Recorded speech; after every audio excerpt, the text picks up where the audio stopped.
Welcome to John Pye Auctions, the nation's favourite online auction house. In our online auctions, you can get everything you need, whether it's fashion, furniture, tech or white goods, all at a price you decide.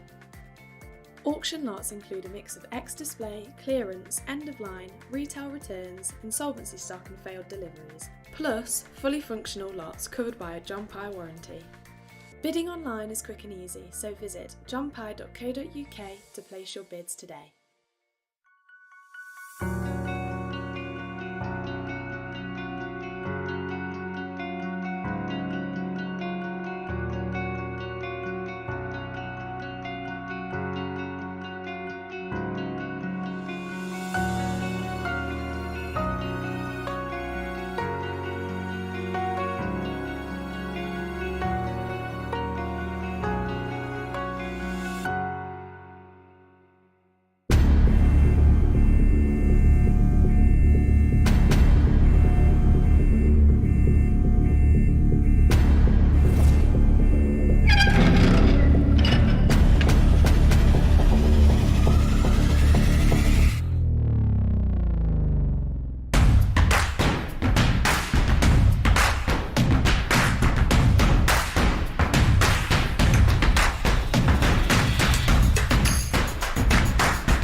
A very good evening and a warm welcome to Trent Bridge Live. Yes, we are here once again because we have Vitality Blast action once again, and the visitors this time are the Leicestershire Foxes, local rivals, and a big night here at Trent Bridge. As you can see, I'm joined by the one and only Liam Patterson-White.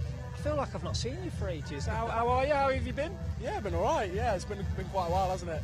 Well, it's nice to get back here, obviously, in the sun as well. Great weather. The boys are up for it, so. Big night tonight, isn't it, really? Leicester Foxes. It's been a bit of an up and down kind of campaign for us Outlaws. Really in need of a win here tonight, aren't we? Yeah, absolutely. I mean, look, we beat them at their place this year already, so, the game's all about scores sometimes, especially in the short format, so I feel like we can get one up on them tonight. And like you said, it is a big game, and all the boys are up for it, and we're ready to go. Okay, well, the toss has taken place, as it always has done by now, and that toss is the result. Is that Leicestershire won that toss and they have elected to bat. So we're going to be chasing once again, Liam. It's something that we always mention it. The Outlaws are very kind of fond of knowing what target they've got to get to. It hasn't always worked out the best way, but Leicester choosing to bat. Which way would you rather kind of look at a T20? Do you like to see that target on the board, or do you like to put a target up there? It's a difficult one. I mean, if we've had more success chasing, then I think that's if we're comfortable doing that, then I think that's what's going to suit us best. But again, I think Leicester have come here and they want to make a stand and show what they've got. So I think that's why they've started to bat first. Okay, well, let's take a look at the Outlaws selected 11 for this fixture.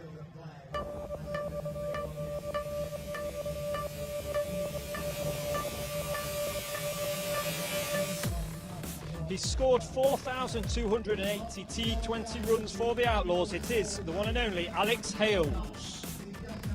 He scored 86 in the last home game against the Bears. That is Joe Clark. Joint top scorer in the reverse fixture against Leicester with 44. It is Ben Duckett. Surpassed 4,000 T20 runs in the reverse fixture. It is the one and only Samit Patel. 2 catches, a stumping and a run out against Leicester in the reverse fixture. He was certainly in the game. It is Tom Moores. Our T20 player to watch for tonight is the captain. That is Dan Christian. 111 wickets, 4 Notts in T20 format. It is Stephen Mullaney. 3 wickets in last year's fixture here at Trent Bridge against the Foxes. It's Calvin Harrison. He's bowled 25 overs so far this campaign. It is Matt Carter. Best figures of 5 for 32 this campaign so far for Luke Fletcher. And in the reverse fixture against Leicester, he took 2 for 12. It is Dane Patterson. So that is your 11 selected players for this fixture against the Foxes. Okay, so that is the selected 11 there, Liam. It's one that's not really changed over the last couple of fixtures. A lot of experience in there.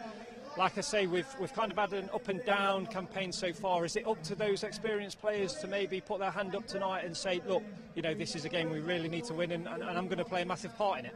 Yeah, absolutely. I mean, I don't think it's just down to the more experienced players. I think everyone's got a part to play, you know, and everyone's good enough to be in that side, and hopefully everyone will put performance in tonight. Now, if we just take a look at the remaining fixtures, obviously it's quite, you know, we're coming towards the latter part of the competition here. For us, really, if we look at the Outlaws, 3 games in 4 days. Obviously tonight, we're back here on Thursday against Derbyshire Falcons, another local rival, then a trip up to Durham. 3 games in 4 days. It's really kind of, we're going to see what really our campaign's all about in these next 3 games, aren't we, really?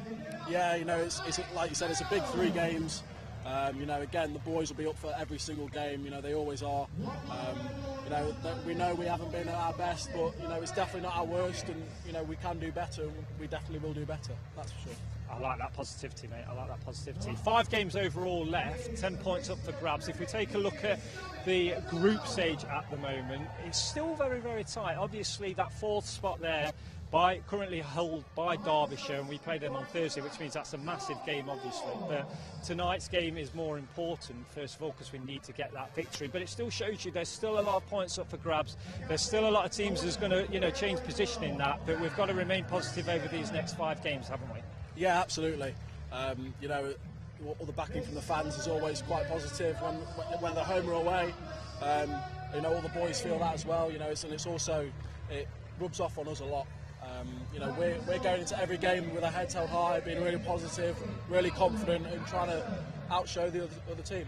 How important is that kind of positive outset, that positive mindset? We all try and have that in daily life, don't we, really? If you remain positive, you know, PMA as it's also kind of known as. But when it comes to professional sport and a night like tonight, and the pressure that's obviously on us and on Leicester, to be fair, how much can that positive attitude and that outset kind of just make a difference?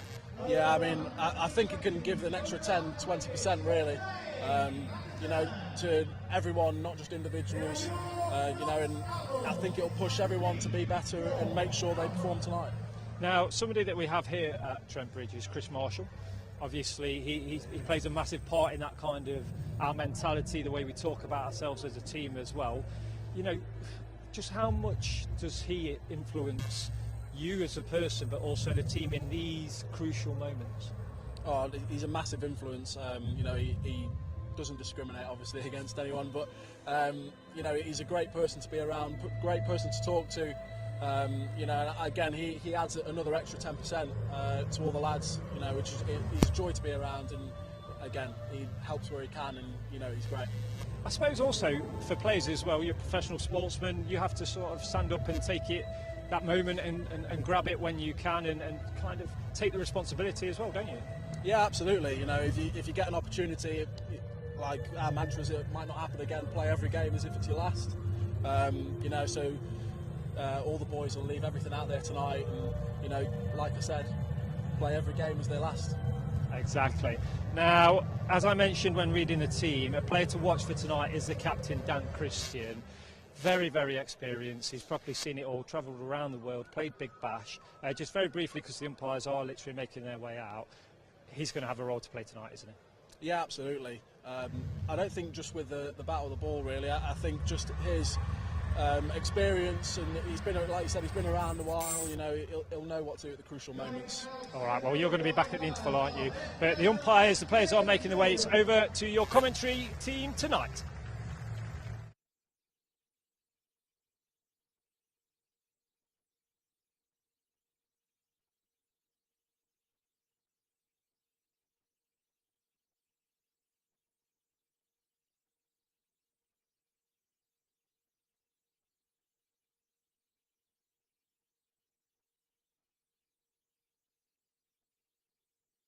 This evening, yeah, it's got to be pretty much near perfect cricket, and as you say, they might just need a little bit of luck. They won't want any games rained off, and they might need a result or two. But if if they were to win 5 out of 5 from here to the end, they'd get to 17 points. And I think since they went to this format of 14 games in the qualifying group, I think every single time 17 points would get you into the quarterfinals. So there's still hope for Notts.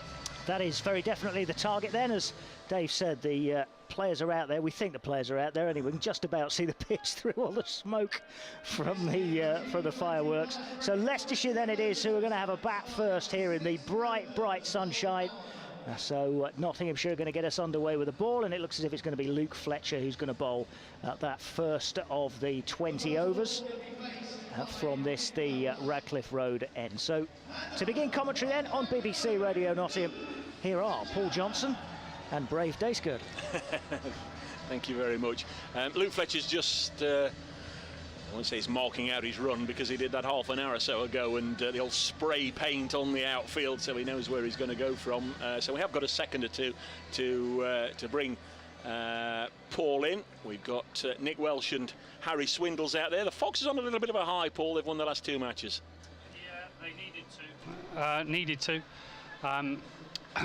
Change the team up a little bit. Nick Welsh has come in, given them a little bit of impetus at the top, and yeah, they turned their fortunes around a little bit, and just think that it's pretty much a must-win game. Luke Fletcher then will get us underway. Nick Welsh is on strike. Here's one of those Foxes players to recently join their T20 side. And in comes Fletcher to bowl to him, and the first ball is straight as a die and pushed back to Luke Fletcher. Apart from the obvious rewards on offer tonight of 2 points, the bragging rights for the East Midlands Derby, there's also the overall bragging rights up for grabs this evening, because Notts have won 16 times and Leicestershire Foxes have won 16 times in the head-to-head meetings over the years. The Foxes, of course, very strong in the early years of the T20 Blast, and they still remain the only side to win the trophy 3 times. Here's Fletcher bowling again, and Nick Welsh can't get this away, and it's dropped out on the leg side. Good start from Fletcher. Yeah, he's right on the money. To be fair, it's length. I think 1 or 2 players who are probably a little bit more confident, a little bit more established, would have been having a little bit of a do at those, probably over mid-on, mid-wicket area, very straight middle. And you'd probably say slot, you know, but early on, right on the money for Fletcher, and Welsh not wanting to take that risk. The Foxes in there, all lime green strip. Oh, and Welsh has got hold of that one. He's heaved it away towards deep mid-wicket. The rope is in, and the ball sails comfortably over it and away towards the William Clark stand at deep mid-wicket. So .6, it's T20 cricket.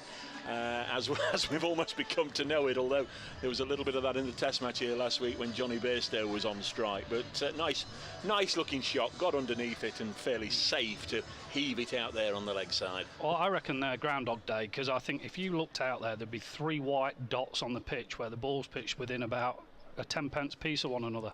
Fletcher into Welsh once more, and again, he's just sort of squared up. He got into a bit of an ugly position there, Welsh, couldn't get it away, and plays it back to Fletcher. As Paul said just before the first ball here, Nick Welsh has been very much out of the picture for the Foxes, but during the recent championship game against Notts, Louis Kimber struck on the head, had to retire from the game with concussion. They brought Nick Welsh in, and he finished that championship game and has played the last 2 Blast games, and of course the Foxes have won them both. Yeah, and he's played exceptionally well in the second 11 T20 comp. He got 116 not out against Nottinghamshire 2s at Grantham earlier in the month, and saw them through to finals day. I think they beat Notts in the finals day as best qualifier Notts, and lost out to Glamorgan in the final. Notts have pushed deep mid-wicket out. Stephen Mullaney, and Luke Fletcher bowls this a long way down the leg side. That's a really un-Fletcher-like delivery. 1 more to the total. Leicestershire Foxes, who won the toss, 7 without loss on a glorious evening here in Nottingham, and we hope for a closer game, I think, than Notts have played in their last 2 matches, and certainly the game at Grace Road 10 or 11 days ago. Notts were comfortable winners there. They bowled the Foxes out for 123, and Notts got home in the 14th over quite easily. Here's Fletcher bowling to Welsh. He's sliced this one over third man, and it'll run away down and over the ropes and into the advertising boards, away for 4. That was a a little bit of a miscue from Welsh, but what does it matter? He's got it away over the inner ring and away for 4. Yeah, it was a slog. Just an unadulterated slog from probably fractionally shorter than the one he hit for 6. He tried to absolutely belt it, lost his shape, got a leading edge over short third man down to the third man area for 4, but if there was a third man back, it would have been a comfortable catch. It landed about 5 or 6 yards in front of the boundary. Fletcher's been going along at almost 10 and over in this season's competition, and more than that in this over, as Welsh, I don't know if it's a good counter or that was just how it manipulated itself, but he just took a single there from the last ball, so he'll keep strike. 12 from that first over bowled by Luke Fletcher. The Foxes are up and running. If you're just joining us, welcome to Trent Bridge, a match in the North Group here between 2 traditional rivals, and Leicestershire Foxes 12 without loss after 1 over. Yeah, the first couple of balls he just bowled length. I think Welsh just had a little look at him. The next one was pretty much in the same place, dispatched him over cow corner and got the fortunate leading edge over third man for 4, throw in a single and a wide, and Bob's your uncle. 12 off the first over, just what the Foxes needed. That's the voice of former Notts skipper and coach Paul Johnson with us in the commentary box here, as we have Matt Carter, big tall off spinner, bowling his first delivery. Welsh immediately turns himself round. He's a right-hander, switched himself round and tried to heave it away left-handed and didn't get anything on it. And this time he's tried to slog it in an orthodox manner and missed it. So a good start here from Carter. They could both have disappeared out the park if he'd middled them, but luckily for him he didn't. Just trying to swing too hard, I think, Dave. Carter to Welsh, Zimbabwe born, and this one's got straight up in the air. Dan Christian says that's mine, and those big bucket hands pouch that one, and Notts and Matt Carter have an early wicket. And Welsh, that was a little bit of a waste of a wicket, really. We saw in the first over that he's very capable of some big shots. On his day could be a nice timer of a cricket ball, but he's miscued that one straight up the chimney, as they say, to Dan Christian at mid-off. Comfortable catch from the Notts skipper. Yeah, didn't really give himself a chance. Tried a first switch hit, which is fine these days. The guys practice it a lot. Tried to hit it way too hard. The second one, again, tried an orthodox sweep, not quite the right length, and again, trying to hit it way too hard. Third ball, exactly the same. Came down the pitch, nowhere near it. Got height, no distance. Comfortable catch for guys of this quality. It's a horrible sky tonight for the fielders. It's a pretty much what they call a pure blue sky. There's not many clouds up there, bright sunshine, and it's hard to judge. But Dan Christian's been playing this form of cricket for a long time now, very successfully, and wasn't going to drop that. Just wondered if it might be Aaron Lilly or Rishi Patel, or indeed Colin Ackerman, to come in at 3, but they've bumped Lewis Hill up. Leicestershire Foxes hit his Hill out there to face Carter, and he's off the mark. First ball, drops it on the leg side. Hill, who got a half century in that championship match the week before last that I mentioned at Grace Road. Wicket keeper, but won't be keeping the gloves this evening. Harry Swindles will, and Swindles, having watched the first 10 balls from the non-striker's end, now finds himself actually on strike. Just checks his guard and then pushes this gently into the offside, and Notts take a single. Notts in their familiar gold shirts with the green cricketing trousers, and the Foxes in a lime green strip and absolutely brand spanking new glistening lime green pads. There's Carter to bowl to Hill. Got away first ball, but his second one he cuts into the offside, and Joe Clark fields, and that's a very tidy start indeed from Matt Carter, who's gone for a few runs in the last couple of matches, but that's nice from Matt Carter. His over only cost 2 runs, and he picked up the wicket of Welsh. 14 for 1 Leicestershire after 2 overs. Yeah, totally agree with you, Dave, in terms of it being a bit of a freebie wicket. Third ball he faced straight up in the air. It was a bit of a shame after the start they got. Just trying to really make sure that they use and utilise these first 6 overs well. Going to be Luke Fletcher to have a second over. I often see Dan Christian just flipping it around, 6 different changes of bowling in the power play, but not this time. He bowls nice and full and straight again to Swindles. The last couple of matches, the Notts pace bowlers, I think, have been a little bit guilty of hitting the middle of the wicket, both here against Birmingham on Friday night when the Bears ran up that colossal score of 261, and then again in the most recent game that Notts played at Stanley Park, Blackpool, on Sunday. They were hit all around the Fylde coast by a very aggressive Lancashire side. Luke Fletcher bowls, nice looking shot, but as he cleared Christian, just very nearly a second wicket for Notts, very nearly a second catch for Dan Christian. He couldn't have done any more. He leapt high on the fielding discs at mid-off, and it just cleared him, and a boundary to the Foxes. And there's a few recriminations out there. Fletcher, hands on hips. Dan Christian sort of gave him the nod and said, I just couldn't get there, mate. But Swindles just got enough on it. 18 for 1. There's Luke Fletcher once more. Past the umpire, bowls, and this is chopped to backward point where Samit Patel does the fielding, and there's no run. Yeah, for a second, I think Harry Swindles' heart would have been in his mouth. Just got enough on it just to loop over the top. Clothed it, really, as they say. This outfield, Dave, looks like it was when I used to play. I thought there was a irrigation system and, you know, watering system to it, but it looks very brown. It's much better, believe it or not, than it was on Friday evening as Fletcher bowls, and this next one is chopped to Patel. Oh, is that a no ball? Luke Fletcher's overstepped. He has indeed, so it will be a free hit. Pretty sure that was, yeah, it was for overstepping. Our umpires for this game are Ben Debenham, who's just explaining to Luke Fletcher where his foot landed, and James Middlebrook, the big tall former Northampton Yorkshire off spinner, who's at square leg. So a couple of runs to the total take Leicestershire to 20 for 1, and Swindles on 5 now has a free hit. Yeah, I think it was the test match last week. It got absolutely parched, the outfield, and it was a lot browner than this on Friday evening. They've obviously had some water on it. Here's Fletcher into Swindles. Oh, that's well bowled by Luke Fletcher. I think he saw Swindles coming. He pushed it out wide, and a low, wide-ish full toss that Swindles could only get the bottom of the bat on. Yeah, excellent delivery.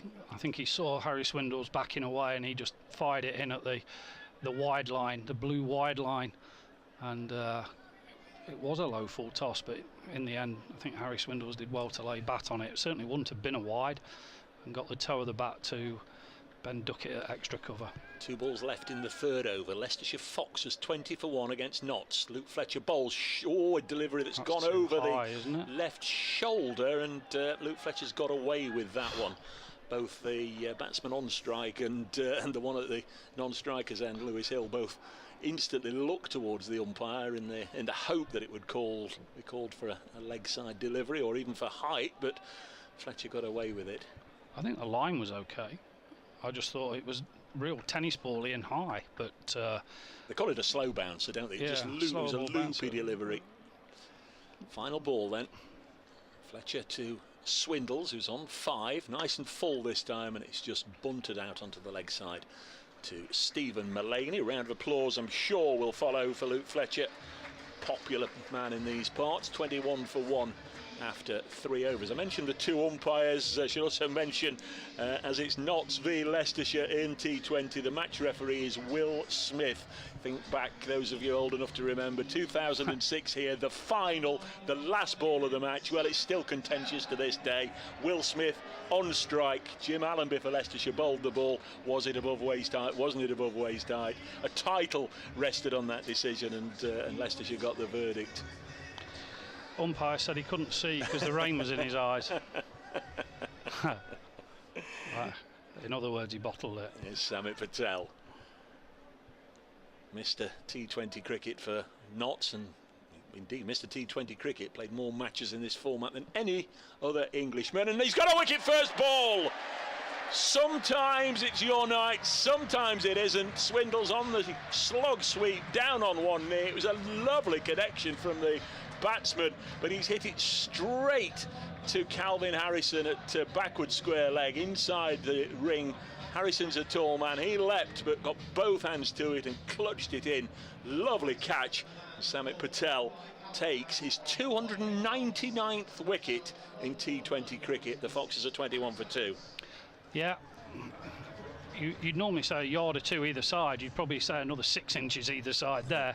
And I think Harrison's 6'3", yeah. 6'4", and he was at full stretch up above his head, dragged it in, and it's one of those where you do go back thinking, oh, you know. But I say to batters all the time, you've either got to hit it, you know, on the floor, or you got to hit it in the air. And what I mean by in the air, it's got to go over.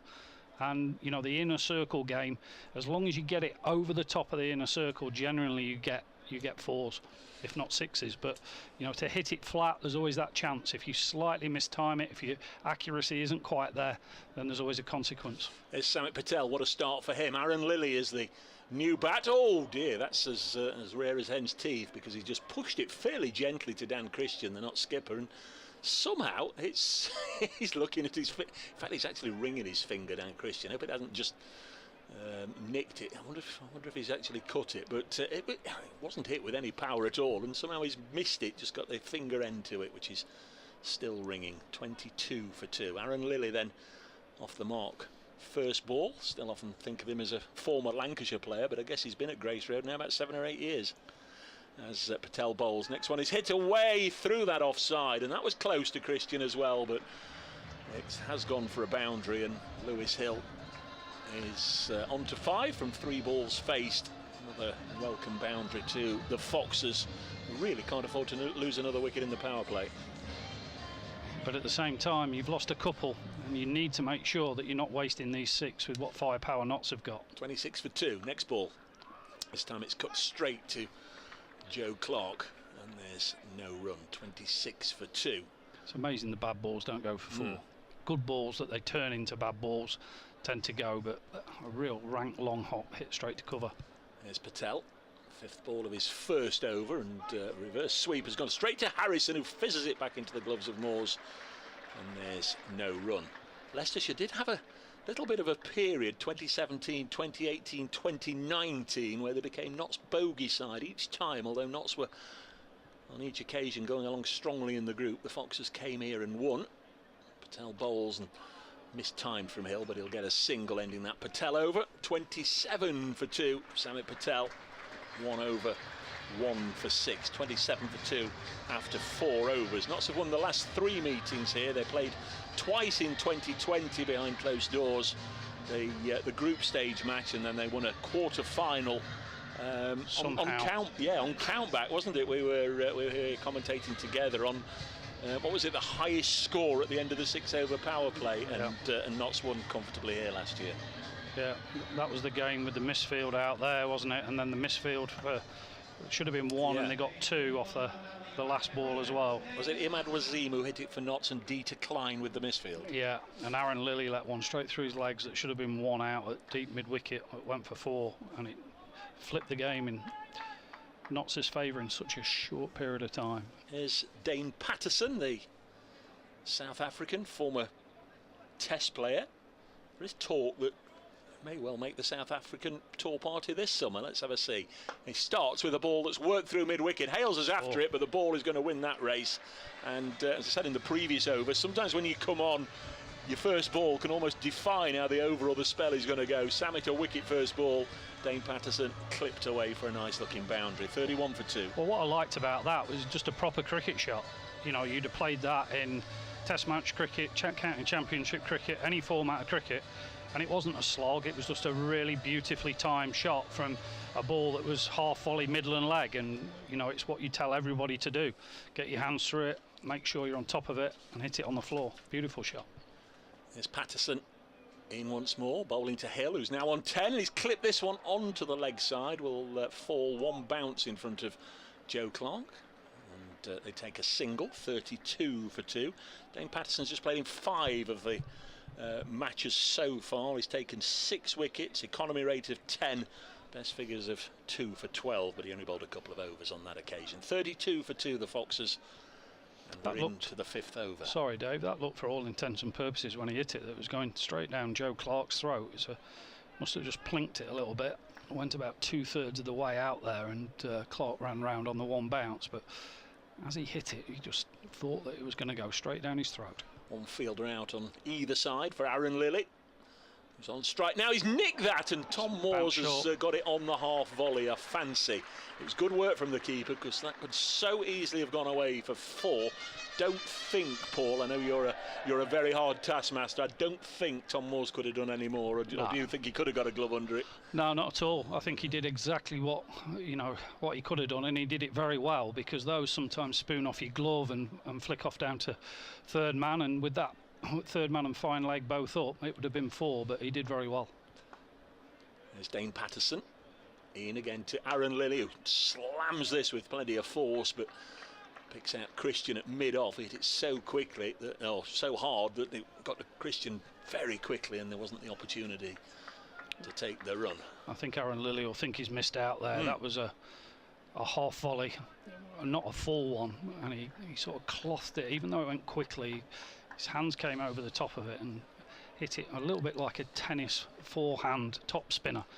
And it went to him very quickly, but he'll think he's missed out.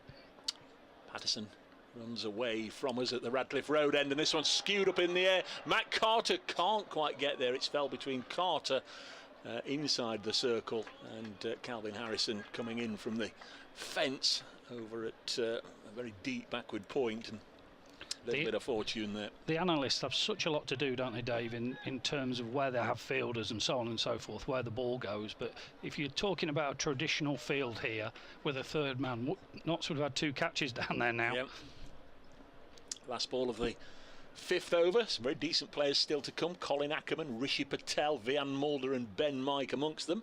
Next ball is a slower one from Patterson outside the off stump, and he's got through his first over like Patel before him, just to the cost of 6 runs. So I think Notts will be very, very pleased with the way they've started. They've picked up a couple of wickets here.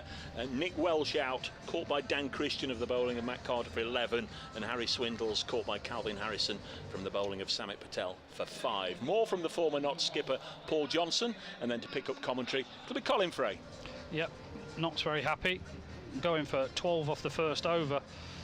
And they've dragged it back really, really well over the last 4. And they just need to make sure, if they can, to get out of this power play with as little damage as possible. And Carter's the man to bowl from the pavilion end. Yeah, Matt Carter with the ball in his hand again. And there's a reverse sweep, which is going to go away for 4, actually. He's hit it through cover in the end. As Lilly for 6, and he went the aerial route as well. The fielders were up inside the circle, and he cleared them. Just as you were talking with Dave earlier in the game, Paul, just make sure you get it over that inner ring, and then you're going to be away for 4, especially on an outfield like this. It was more of a switch pull in the end. Yeah, it was halfway down. He obviously premeditated. He's done it again. He's switched, but this time he's hit on the pad. Tom Moores with a big shout. The ball goes down to Samit Patel, who throws into the bowler's end, and a leg by is what they've scampered through for. Yeah, I think it was just going on with the arm missing. Right-handers off stump, switch it as leg stump. Think about what I'm saying. Is Carter in again to Hill this time, and that's gone underneath Luke Fletcher, who has a dive at third man on the fielding circles, and it went underneath him and goes away for 4 runs. You shouldn't laugh, really, but he's absolutely done himself. I think the ball has spun. He was going to chase after it, and then the ball spun back to him, and he thought, I've got to have a dive there, and he actually dived over it, and he what I call Sydney Harbour bridged it. He went straight over the top of it. 42 for 2. Last 3 balls of the power play here, and this is pulled away by Hill towards mid-wicket, and Ben Duckett comes in off the rope to do the fielding. It means they only get a single. Just for a second thought the umpire was calling a no ball, but he was pointing at somebody. Yeah, just letting his square leg umpire know there's 2 left, I think. Here's another. Oh, that was very strangely played. Yeah, there was an attempted switch from Lilly, and then I think Carter saw him doing it, and in the end Lilly just had to steer the ball down. He played a left-handed late cut as a right-hander. Yeah. This is nudged again. Should be 2. By Hill towards mid-wicket, and they are going to come through for 2 because Duckett's got a long way to run round to do the fielding. Throws it in to the bowler's end, but they do get 2. That is the end of the power play, 46 for 2. And ended up getting 13 off that last over, which gives the power play a better look as far as Leicestershire are concerned. But I think Notts will still be quite happy with 2 wickets down in those first 6 overs. 46 for 2, Paul Johnson. Yeah, I think getting out after that first over, even though the first over and the 6th over went for 25, the rest of it was pretty well done. And I think both teams to a certain degree will be relatively happy. I think Leicester have lost the 2 wickets. They're up sort of around about the 7 and over sort of mark, a little bit low perhaps, so probably not 60-40 happy in that power play. Samit Patel's going to continue, but this time he's bowling from the Radcliffe Road end, and this is just a little nick off an inside edge, and it's played out to the bowler himself by Lilly. Patel does his own fielding, and round the wicket he comes again to Aaron Lilly, who bottom hedged this into the ground, and it goes almost nowhere. He's just taking all the pace off it. Aaron Lilly likes to hit into the ball, and the more he has to wait, the more he sort of struggles to get connection through the ball. And Samit's a wise old character here. Round the wicket again, and this time he's on the back foot and pulling him away towards the point boundary where Calvin Harrison fields, and they'll just get a single. Lilly on to 8, Hill back onto strike, he's got 18.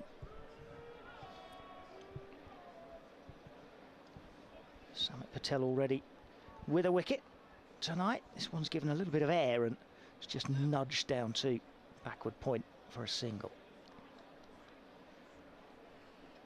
Lovely blue sky, barely a breath of wind, beautiful night. Shadows just starting to lengthen a little bit across Trent Bridge as in comes Patel, and this time Lilly's really got hold of him over cow corner for 6. That's going. Oh, he's dropped him. Oh, dropped in the crowd. Oh, he's got all his family there as well, being disgrace in the household. Front row of the William Clark stand. He's looking absolutely disconsolate. If that was my dad, I'd have just said, get out of the seat and just go and sit on the bottom of the naughty step there. I think 3 or 4 seats to his right, there's a step. Go and sit on the naughty step, Dad. Certainly well picked up by Lilly, if not the man in the crowd. And this one's played to Christian in extra cover, and there is no run. It's played straight to the Notts captain. And so a dot ball off the last ball of the over. But at the end of 7, it's 54 for 2. That's a big hit from Lilly. Yeah, he's capable. I think his strike rate's up there with some of the best in the world. And, on his day, he's very, very dangerous. And I think for the Foxes, he needs to be on his game tonight. We're a little bit behind at the minute.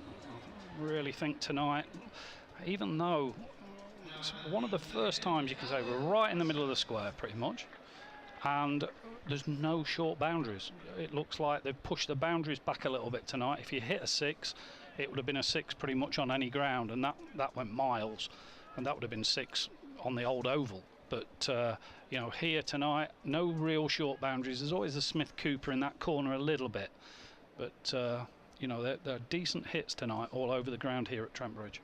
Something I've noticed that all around the country, following Notts around the T20 circuit this year, it seems that most of the grounds have gone for the big boundaries rather than bringing them in. Calvin Harrison is coming on from the pavilion end, and he's bowled to Hill, who plays him straight back up the ground, and it bounces once into the arms of Alex Hales out in front of the pavilion. Just for a second I thought it was going to carry all the way, but one of my shots, that he tried to chip back straight back over the bowler's head into the gap for 2 or 4.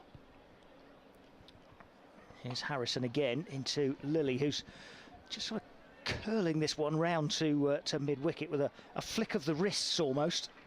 And they've run through quickly for 2, as Hales had to run around this time to his right to field. Lots of 2s out there tonight. If you can find the gaps between the outfielders, the boundaries are big enough to scamper back for 2. Here's Harrison again, attempted sweep. Oh, should be a single.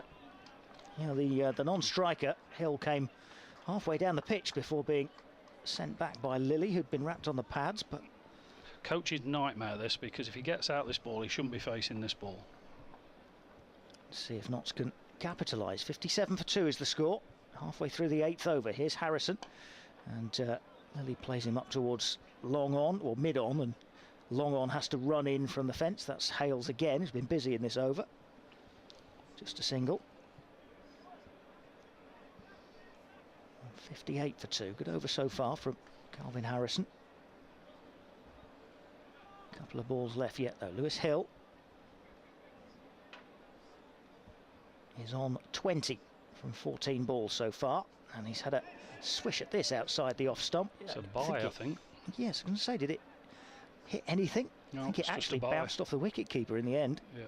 And down to Fletcher at third man. Run through for a bye, as Paul says. 59 for 2. Here's Harrison again. Lilly down the pitch and then again. Does that chip again, just over the bowler's head, out as far as the fielding circles, the fielding discs, and then Mullaney runs in, has a shy at the stumps. There is a direct hit, and one or two of the fielders close to those stumps are appealing, but the umpire James Middlebrook says that Lewis Hill was home in time. It's a good piece of fielding from Mullaney, as the ball was just chipped over the bowler and out, as I say, to the fielding discs at mid-off, and Mullaney had a long way to run in from long off to field. Lots of twos. Yeah. And I think if the Foxes sort of get to grips with this, so every time that it's not there to try and pump for a boundary, they try and chip and hit a pocket, as they call them. They can run hard for 2. And Lewis Hill's very quick. Aaron Lilly not quite so, but Lilly's probably the one who's the danger man of certainly of these two. But Lewis Hill, quite a clever cricketer, underrated. He's done well in the Royal London and County Championship over the last few years. I was going to say it's Lilly who seems to have adopted that style. Oh, this is slapped down the pitch past the bowler, and he's fielded by Duckett at long on. Good so they just get a 1. Sharp to his left. Yes, I was going to say that it seems to be Lilly who's picked up on that idea of just chipping for 2s so far. Lilly and Hilly. Here is Lilly, and that's not a chip for 2. That's a slash over backward point for Wasn't aiming there. 4. He was trying to go over extra cover, and it turned and bounced a little bit. Took thick outside edge, spooned over backward point. No one's ever going to catch that up. It's one of those that skips, and it skips on and on and on. It's got that overspin on it, and once it beat that inner fielder, it skipped away, no chance. 4 more to Lilly, who's on 23. Oh. This is a high full toss outside the off stump, and it's slapped away by Lilly, who cannot believe that he's got out to that ball. It's Calvin Harrison who takes the catch, and it is a 300th T20 wicket in the career of Samit Patel. It was a high full toss way outside off stump, and Lilly chased after it and slapped it away towards the point boundary, where Calvin Harrison dived forwards to take the catch. And Lilly goes for 23, and Leicestershire are 66 for 3. They're having a little moan here at Leicester that the ball was over waist high. Aaron Lilly needs to get off. He's swinging his arms around. But there's a bit of delay. I would have said that was over waist high. From up here, it looked high. I thought the rule now for a spinner was shoulder high. I might have got that wrong, but it did look up there. To be fair, he's clutching at straws, because he could have hit that anywhere on the ground, and he's found the man out at deep cover. Which is probably part of it, isn't it? That he's thinking how they got out to that. Yeah. But it is the 3rd wicket for Notts. And as I say, the 300th for Samit Patel, which is the most by any Englishman in T20. And 13th on the all-time list. Thanks to Dave alongside us for the stats. 66 for 3, and Colin Ackerman is the new batsman. Do you understand this new rule? Why does the incoming batsman have to face the ball? You know, did anybody moan about that? Was that a rule that has just been pulled out the ether, or is Patel, and he's beaten the bat. Don't understand stumping. why on earth they've done it. Dot ball. It came from the 100, didn't it? It was a thing that was brought in for the 100 last year, and then they sort of adopted it in all cricket. Here's Patel in again, and this time Ackerman just prods him down the pitch towards mid-on. Duckett running in from the boundary to field, just a single. So that's where it stemmed from, but it doesn't really answer your question as to why they felt the need to introduce it into all cricket. No, I can understand it for a crazy new comp like 100, but not for something that hasn't been worked on for change for years. There's one or two I would change, but that's not one of them. As this one goes for a single out to deep cover, one off the ball, and a pretty good over from Samit Patel. 1 wicket and 7 runs. 68 for 3. Precarious position, I think, because Leicester Foxes probably need to get at least 160 this evening. It looks a pretty good wicket. Outfield's quick, boundaries are set back, but at the same time that means there's plenty of twos to be run out there. Change from the pavilion end, Stephen Mullaney. A bit of a surprise. Yeah, Mullaney to come on and bowl. Here's the 6th bowler that Notts have used in, this will be the 10th over.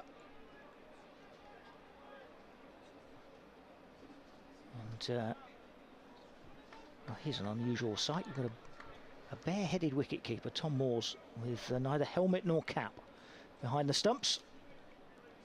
As Mullaney bowls, and it's clipped off his toes by Hill out towards mid-wicket. Duckett runs in and fields, and this time he maybe clipped it a little bit too quickly, so there was no opportunity for a second run. Duckett quickly in off the rope again. And Leicestershire at 69 for 3, but closing in on the midway point of their innings. Moores has now donned the helmet and has decided he's going to stand up to the medium pace of Stephen Mullaney. Here he is again. Mullaney over the wicket and into Ackerman, who's playing this up to the captain, Dan Christian, who's in fairly close at mid-wicket. Not great figures for Moore this season. He's bowled 9 overs for 83 so far. No maidens, no wickets. He's in once more from the pavilion end. Ackerman moving around a little bit, tickles it round the corner to fine leg, where Matt Carter can't handle it first time. And they are able to go through for 1. Got away with that, didn't he? Straight to the man in the circle. And he's very fine as well for Stephen Mullaney. There's a man out at deep backward square leg as well. Here's Mullaney again into Hill. Hill pulls him round towards Ben Duckett again on the mid-wicket boundary, and again it's just a single. 71 for 3. 3 off the over so far from the first 4 balls.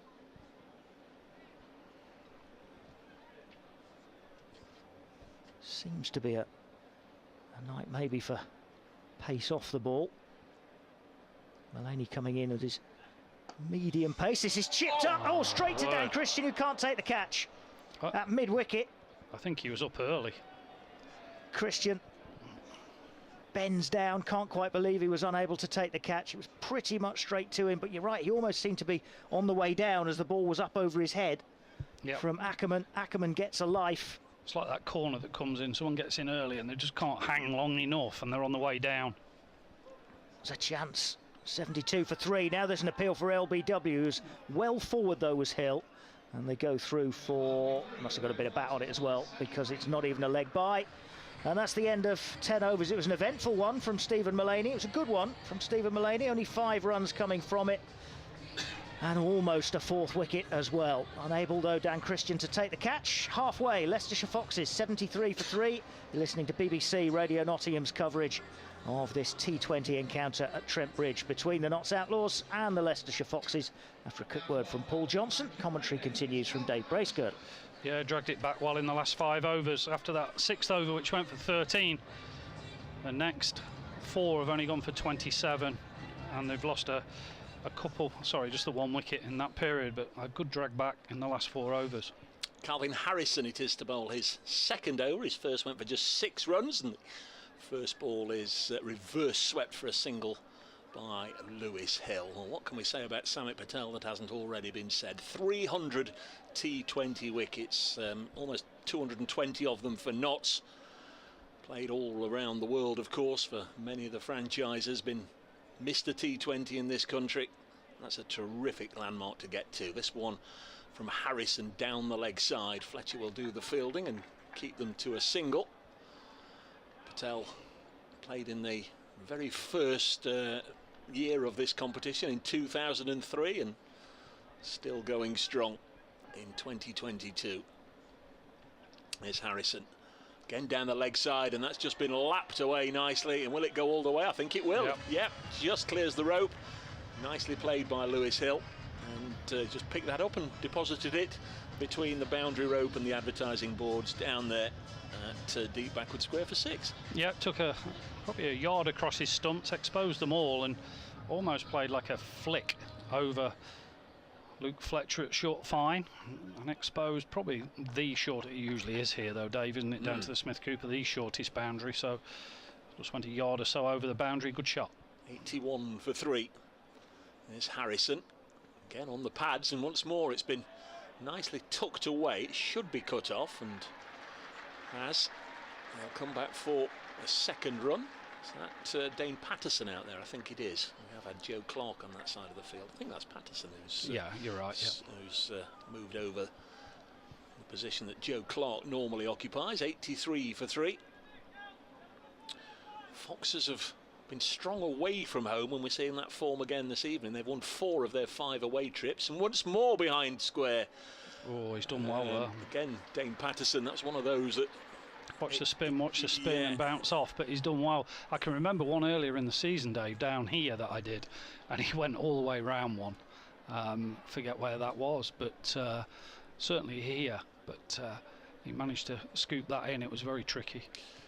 Very agile for a pace bowler out in the deep. This one's nice and full from Harrison, and Ackerman keeps it out, and it's the end of the 11th over. 84 for 3. Ackerman, dangerous player. He's on 4 not out. Should have gone in that previous over though, Paul. That chip to Dan Christian, who's probably got a million things on his mind, just took his eye off it. Well, I'm not sure he took his eye off it. I just think he jumped early, so he was actually on the way down. If he'd just got his timing right, I think he would have pouched it comfortably, and unluckily for him, just got the fingertips on it up and over his shoulder. Sometimes if it goes high enough, you can turn and get those, but it wasn't fortunate enough for that. And they're continuing with Stephen Mullaney from the pavilion end. Yeah, it's a bit of a hold up here. We've got the respective 12 men on. The umpires, you can see, are clearly not too amused. In fact, umpire Debenham was just very deliberately and pointedly, like a football referee, they're staring and tapping at his watch.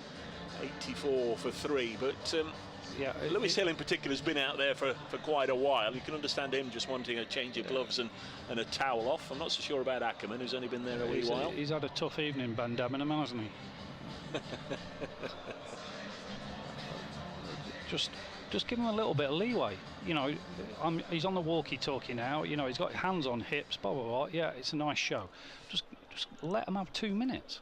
You know, it's not as though we're going to struggle for... Well, they've got the lights on already, which is baffling, to say the least. Must have a bit of money to spare. Longest day of the year, don't they? Yeah. Don't the nights start drawing in from tomorrow? Yeah, well, you put the lights on tomorrow. I can't see the lights at midnight making much effect tonight. There's Mullaney bowling, slashed away past Fletcher, who doesn't put the dive in this time, and it goes for 4. Could he have got a dive in? We'll never know. He didn't, and it's raced away to the boundary, and Lewis Hill is, well, he's at least giving Leicestershire something. He's done well there, in the middle overs here, yeah. He's done well to thread it between Samit and Fletch. No comment. 88 for 3. There's Stephen Mullaney into his second over now, which begins with a boundary. And this one's chipped back to Mullaney, who gets his first wicket, believe it or not, of the T20 Blast in 2022. He had a drop in the previous over, but this time he does it all himself, and Lewis Hill has to go. A tame chip back to Nottinghamshire's club skipper Stephen Mullaney, and Lewis Hill has to go. It's 88 for 4. Hill out for 39, faced 26 balls, hit 4 4s and 1 6, but has to go. And it will now be down, I think, to Ackerman and the middle order. Vian Mulder's on his way in. Little surprised we haven't seen Rishi Patel. He played very nicely in the reverse meeting a couple of weeks ago at Grace Road, but he's still to come. But Vian Mulder, the South African international, on his way out to the middle. Yeah, he's played some good knocks again for Leicester in the second 11 T20 comp. Hits a strong ball, which you'd probably expect from a South African international, but he's not the tallest. He's only about sort of 5'10", much slighter frame, but hits a hard ball. And yeah, with this batting order, you know, Rishi Patel is probably the one to slide up and down just to where they need him to be, but Mulder's come in. Mullaney to bowl to Mulder.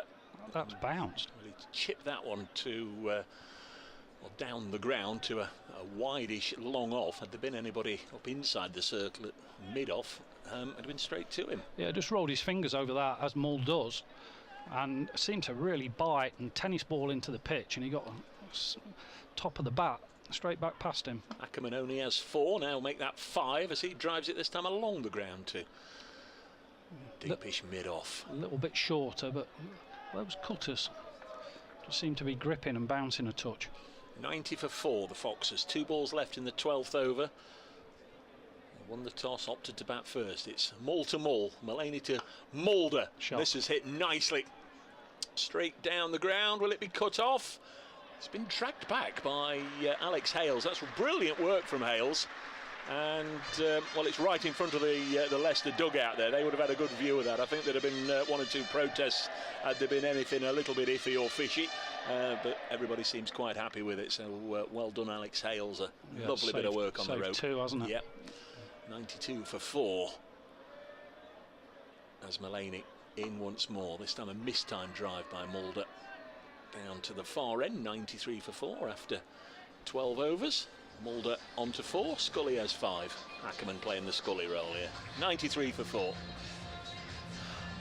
Yeah, be interesting to see the Leicester bowlers are watching that over of pace off from Stephen Mullaney bowling his licorice all sorts of cutters and slower balls.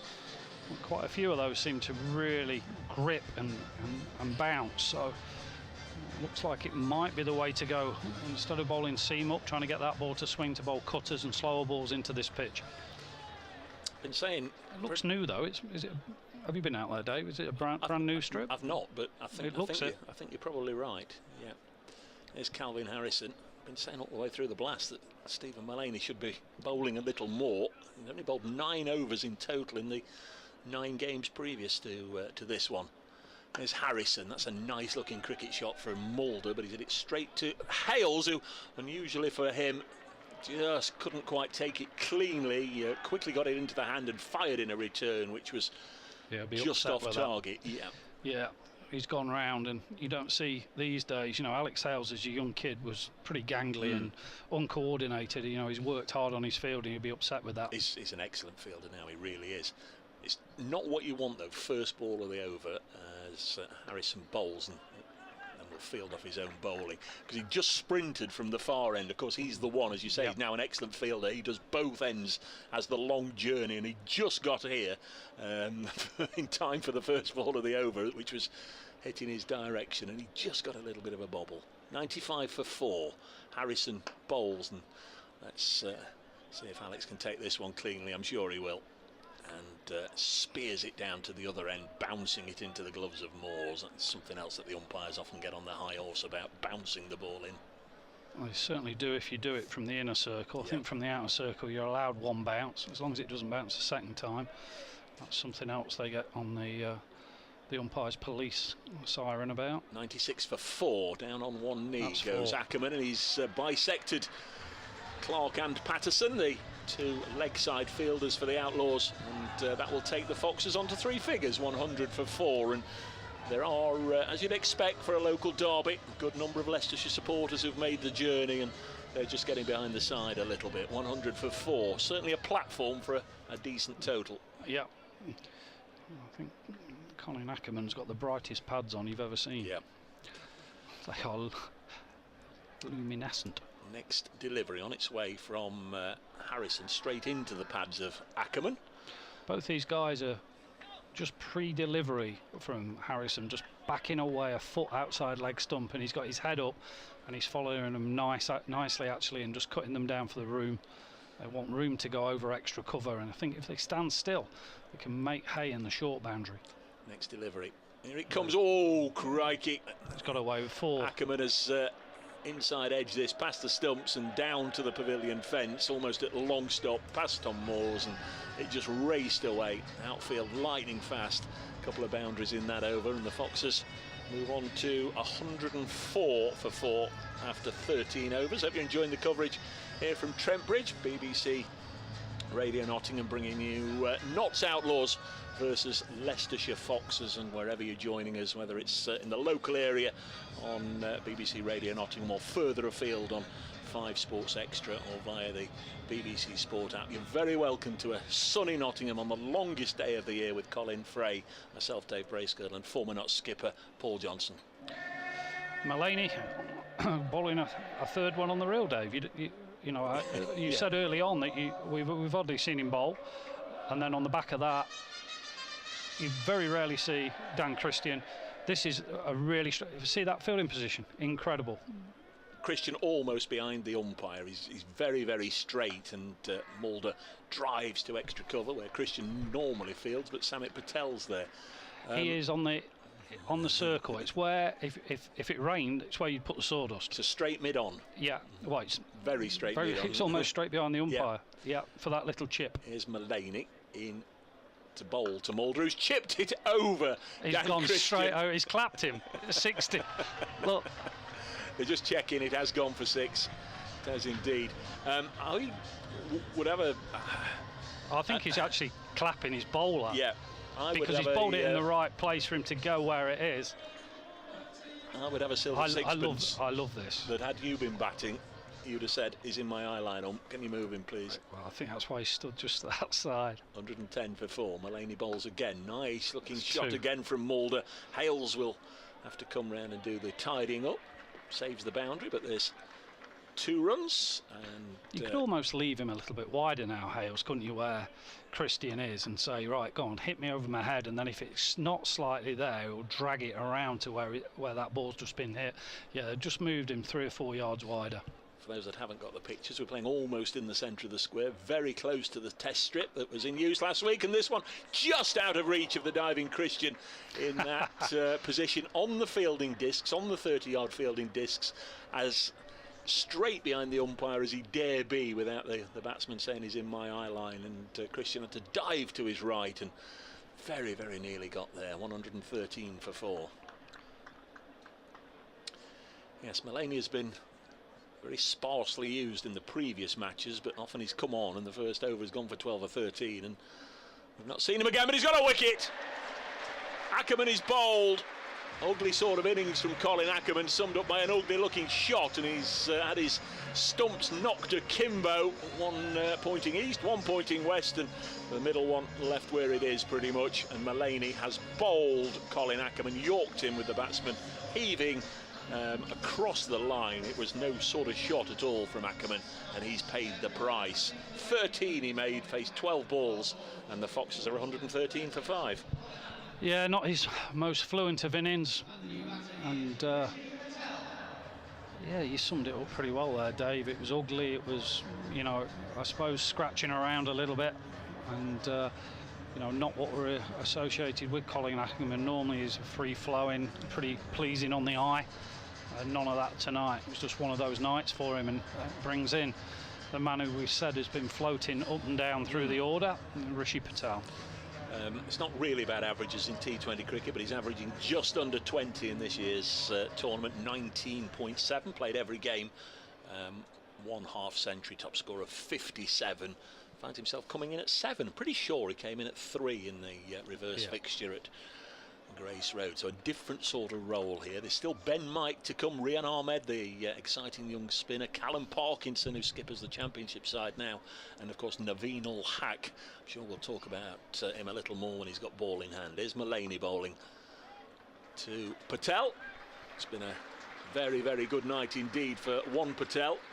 Samit Patel. How will Rishi Patel go? Stephen Mullaney certainly enjoying an extended bowl here. 3 overs. He's now sent down and picked up a couple of wickets. Paul Johnson.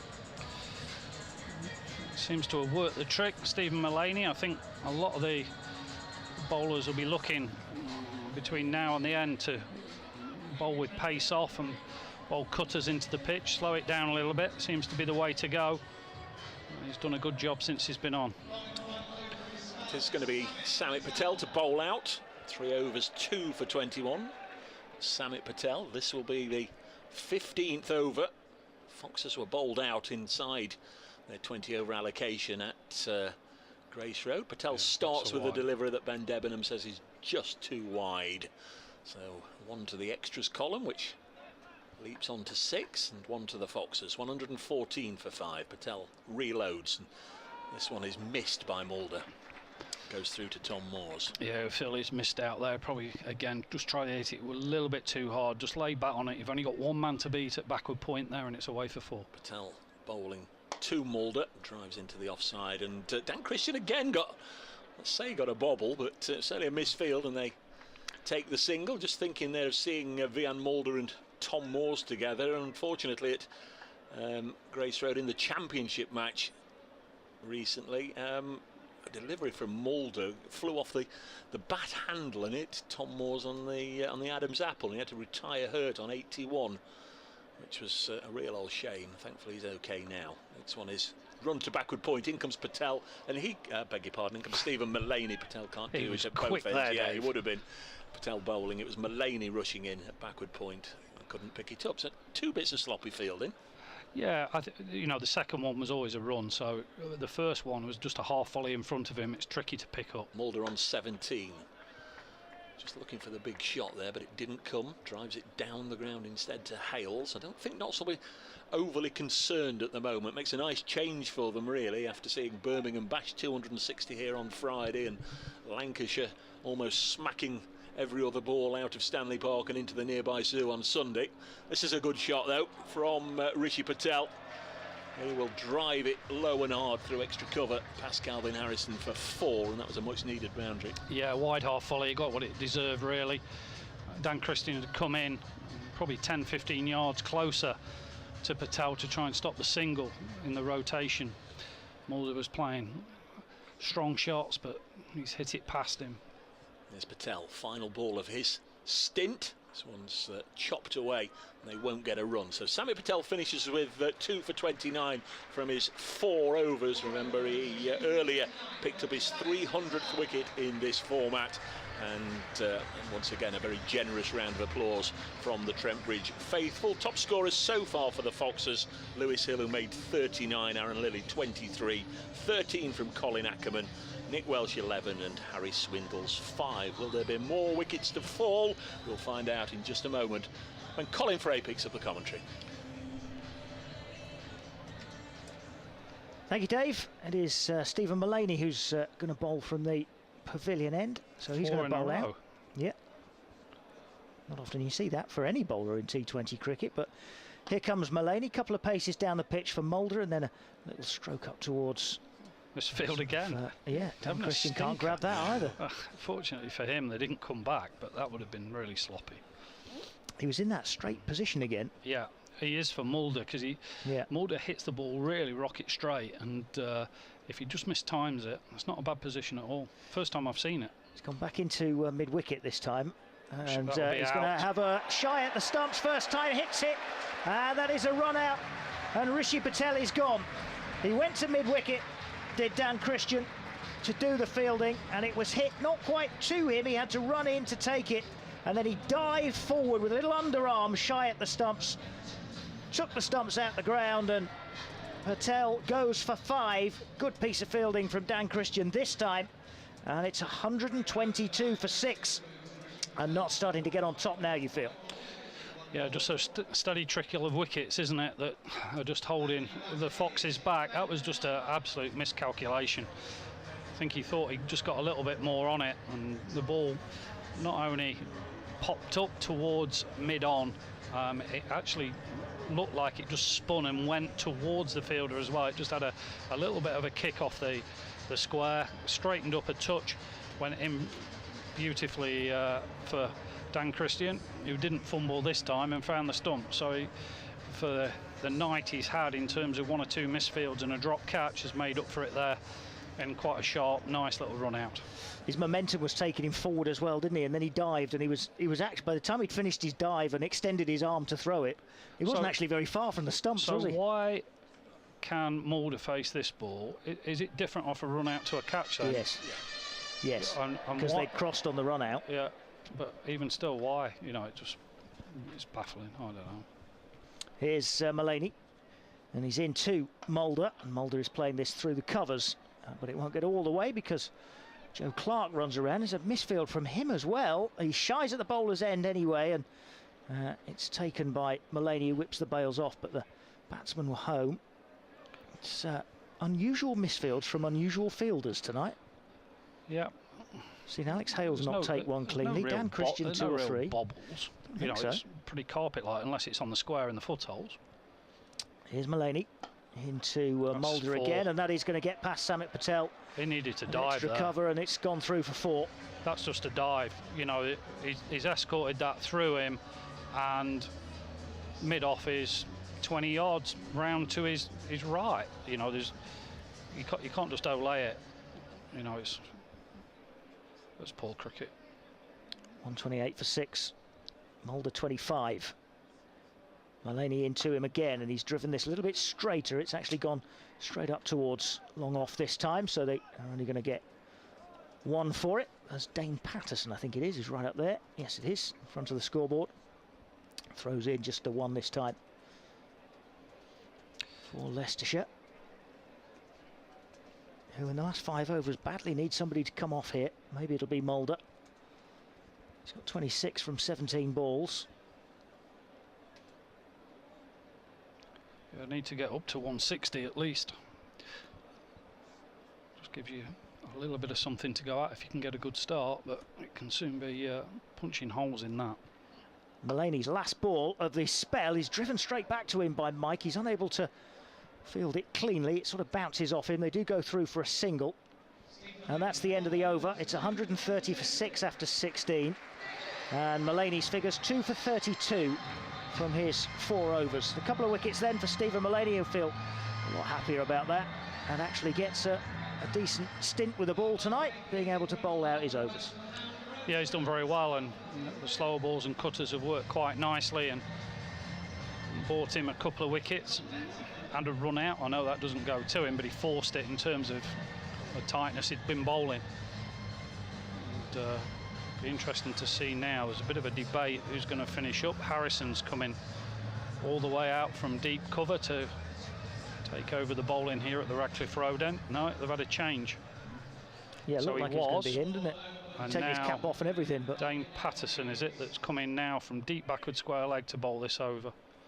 He's having to run in quickly as well to get the ball in his hand and get on with it. He's going to be Dane Patterson.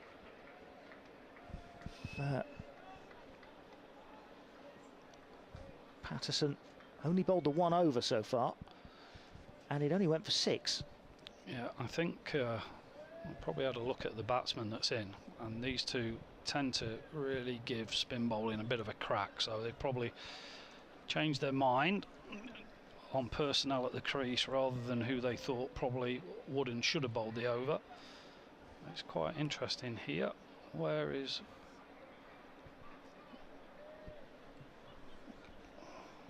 Hang on. Luke Fletcher's just left the field, hasn't he? Yeah. Run up the steps and into the pavilion. How's that been allowed to happen? Substitute fielder is on. Ben Slater, I think Far end, is it Ben Slater? Here's Patterson. This is played rather uppishly by the batsman, back towards the bowler, but wide enough away from him. And Ben Mike gets one as Dan Christian runs around. I don't think field. Dan Christian's fit, you know. Just the way he's running around, he just looks very tender and whatever, and whether that's causing sort of discomfort and for him to fumble, because his flexibility looks down. He looks like he's struggling. Not bold tonight. No. Patterson into Mulder.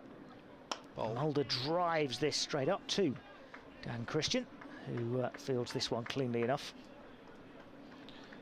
To me, it looks like he's hobbling a little bit, but I might be wrong. I think the fact that he hasn't bowled, I would back Dan Christian 8 times out of 10 to bowl in front of Stephen Mullaney normally, but I think his captaincy, if he can get out there, means the world to them. Here's Patterson, and that's a full toss, which is clipped off the pads, but it goes straight to Mullaney at deep backward square, so there's only a single for Ben Mike, and it's 133 for 6. Yeah, that had 4-6 written all over it, didn't it? Just below the knee roll, front leg, outside leg stump, short boundary, and he's found the only man behind square on the boundary. More of a conversation going on between Dan Christian and his bowler, Dane Patterson. What they're going to do, just send Alex Hales a little bit further round the cover boundary, almost a point. Here's Patterson, it's another full toss, it's driven back up the ground, and underneath it is Ben Duckett, who takes the catch at long on. And Mulder is gone for 27. Decent contact, but not decent enough to clear Ben Duckett. And a safe pair of hands out on the rope. And Leicestershire are in more trouble. And Nottinghamshire get themselves another big wicket as Vian Mulder goes for 27. And it's 133 for 7. Yeah, I think it was low full toss, toe of the bat. It just shows how good these bats are these days. It's still, I think it would have been a 1 bounce 4 down now. It had just dropped short, but I think in the old days with our coffee stirrers from Costa or wherever you get them these days, the ball had landed probably in the inner circle, but went all the way down there, bottom of the bat, comfortably taken knee high, which isn't far off the floor when we're talking about Ben Duckett, 5 yards in from the boundary. But yeah, another blow for the Foxes. Patterson now trying to change his field for Rahan Ahmed. They're in danger of being bowled out again, Leicestershire, by Notts inside their allocation of overs. They were at Grace Road a few games ago. They managed 18.4 overs, all out for 123, so they got more runs on the board. But 133 for 7. Notts 3 wickets away from dismissing Leicester again. Here's Patterson, and Ahmed plays this one out off his hip onto the onside. 2 fielders converge on it, Joe Clark and Ben Duckett. Duckett gets there just ahead of him. I think that if he'd have played that off the front foot, there'd have been 2. I think the actual accuracy of the hit was perfectly in the gap. Because he played off the back foot, just forced him back, struggling to get that momentum to get him off the mark to come back for the 2. Probably happier down there a little bit as well, first ball, but gets away, gets off the mark. He'll be nervous tonight. Mullaney sent back to the fine leg boundary. And this is slapped hard towards Dan Christian. He's going to have another shy at the stumps here, and he's missed this time as Greg Mike ran. Ben Mike, I beg your pardon. He'll be happy with that if he's listening. If you're listening, Greg, Ben's your son, not the other way around. It's a goodie. He was safe anyway, was Ben, as he got to the danger end with Dan Christian having a shy, missed out this time. That's the end of the over. Those 17 have gone. It's 135 for 7. 18 balls to come, and Luke Fletcher's going to bowl the first 6 of those. Yeah, they'll be certainly looking for 160 if they can scrape up there. You know, I don't see any demons in the pitch, and Notts have been pretty much in control after the first 6 overs. I think it's probably even Stevens after 6, but after there they've been able to shut the boundaries down a little bit and get far more wins. And what I mean by wins are wickets, dot balls and ones. Just stop those 2s and 4s. Joe Clark's left the field now for Notts. He's been led away up towards the pavilion. Luke Fletcher, who we said had disappeared into the pavilion to be replaced by Ben Slater in the field, is now going to bowl. Slater's still out there because Clark's now gone off, and Mike rather slices this through to Mullaney at cover, and there's just a single. Probably fancy these two finishing, you know, Fletcher and Patterson. Patterson seems to be right on it in terms of his Yorkers. I think 3 or 4 of that last over were all toe of the bat. They might have been low full tosses, but I'm a big believer in bowling more and more Yorkers rather than the slower balls, which can go anywhere. But he seems to be mastering them this evening. Here's Fletcher in, and this is bottom edged into the ground by Ahmed, and is fielded by Fletcher himself. All right, it's another dot. 136 for 7. 16 balls to come. Dan Christian with his bowler. A few more words of encouragement. Notts will be feeling pretty happy with the way things have gone throughout this Leicestershire innings. Leicestershire winning the toss, choosing to bat, and losing wickets at steady intervals. No real partnerships allowed to develop and flourish. This is slapped towards Mullaney, who drops him at cover.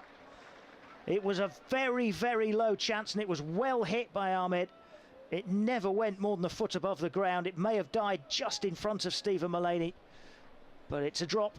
It's another drop in the field for Notts. It's 136 for 7 still. Yeah, spilt it, but it's dot ball. Yeah. You know, they're 7 down. I know that would have made it 8 and blah, blah, blah, but it's still a win in terms of a dot ball. But yeah, you'd want that catching 8 out of 10 times. That's one of the 2, obviously. This is a slower bouncer. It's slapped up in the air, and underneath it is Dan Christian running backwards to take the catch. And this time Ahmed is gone, having just received a life. It is another wicket for Nottinghamshire. It was, as I say, a slower bouncer that he never really got on top of, but still tried to play with a flat bat almost, and it's sliced up in the air, and Rian Ahmed is gone for 1. It's 136 for 8. And Fletcher does get his wicket. The ball after he sees Mullaney put one down. Dan Christian takes the catch. And Naveen Ul-Haq will be the new batsman. Yeah, slower ball bouncer, and it was almost a tennis shot, wasn't it? And it's one of those that when you hit clean, it goes for 6. And when you don't, it tends to go straight up. And unfortunately for Rehan Ahmed there, it went straight up. And fortunately for Stephen Mullaney, didn't cost any runs at all. Naveen Ul-Haq coming in front of Callum Parkinson, which is a bit of a surprise for me. I probably are looking at boundaries here. Naveen probably the lesser batter in terms of quality and technique, but with the bright fluorescent green pads on, they probably fancy him clearing the ropes a little bit more than Callum Parkinson. Yes, another one of those Leicestershire players with the almost fluorescent pads. Naveen to take strike. Fletcher coming into bowl. 136 for 8 Leicestershire. And this is just nudged off his pads by Naveen. They are going to go through for 2. In comes Calvin Harrison. Throws to the bowler's end. Actually hits the batsman, who's on his way back. But it's a pretty comfortable couple of runs to get Naveen off the mark. 138 for 8. The last ball of the 18th over on the way. Wickets fallen regularly, haven't they, in this back 10 overs. 12, 14, 16, 17 and 18 overs the wickets have gone down in. So pretty steady flow. Naveen is down the pitch to Fletcher and gets thick edge. It flies past Samit Patel, and away for 4 through a wideish third man area. And a much needed boundary for Leicestershire. Need all the runs they can get with 12 balls to go. 142 for 8 is their score. Yeah, it was a strange delivery from Fletch there, because Naveen Ul-Haq not only came down the wicket a step, but gave himself a fraction of room. Whether he didn't quite get it wide enough, whether he was going for that wide Yorker that he bowled off the free hit delivery, but just bowled it in his arc. And as you say, Colin, it wasn't exactly where he aimed it, but when you bowl with width, with third man and backward point up, there's always that that chance it'll fly down there, as it did. And to be fair, with Samit and Patterson in that area, there's not a lot of mobility either. Mind you, it only needs to be, what, half a yard either side. In positions like that, it's gone anyway. Fielding changes. Stephen Mullaney is going out to deep backward square with Ben Mike on strike. It is going to be Dane Patterson. He's going to bowl his third over. 1 for 11 from the 2 overs he's bowled so far. And in he comes. This is smashed away by Mike for a maximum over long on. That's a really mighty blow from Ben Mike. Moves on to 11, right over the head of Ben Duckett. Way over the head of Ben Duckett and into the stands. Yeah, I would suggest that he's bowled that just where he wanted it, which was just outside off stump. He's standing pretty much in front of all his stumps, even outside off stump. He's trying to open up that leg side, and he's bowled it right in the slot. See how Patterson can come back from that. It's a wideish full toss, which is another 6, which has gone straight out over the offside, and 6 more.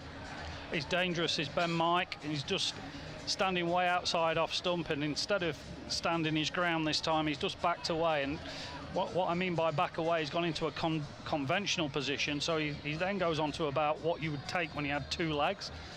He's gone wide outside off stump, but missed his length. We said he'd been bowling good Yorkers all night. That was about a shin-high full toss, and he's whacked him over extra cover.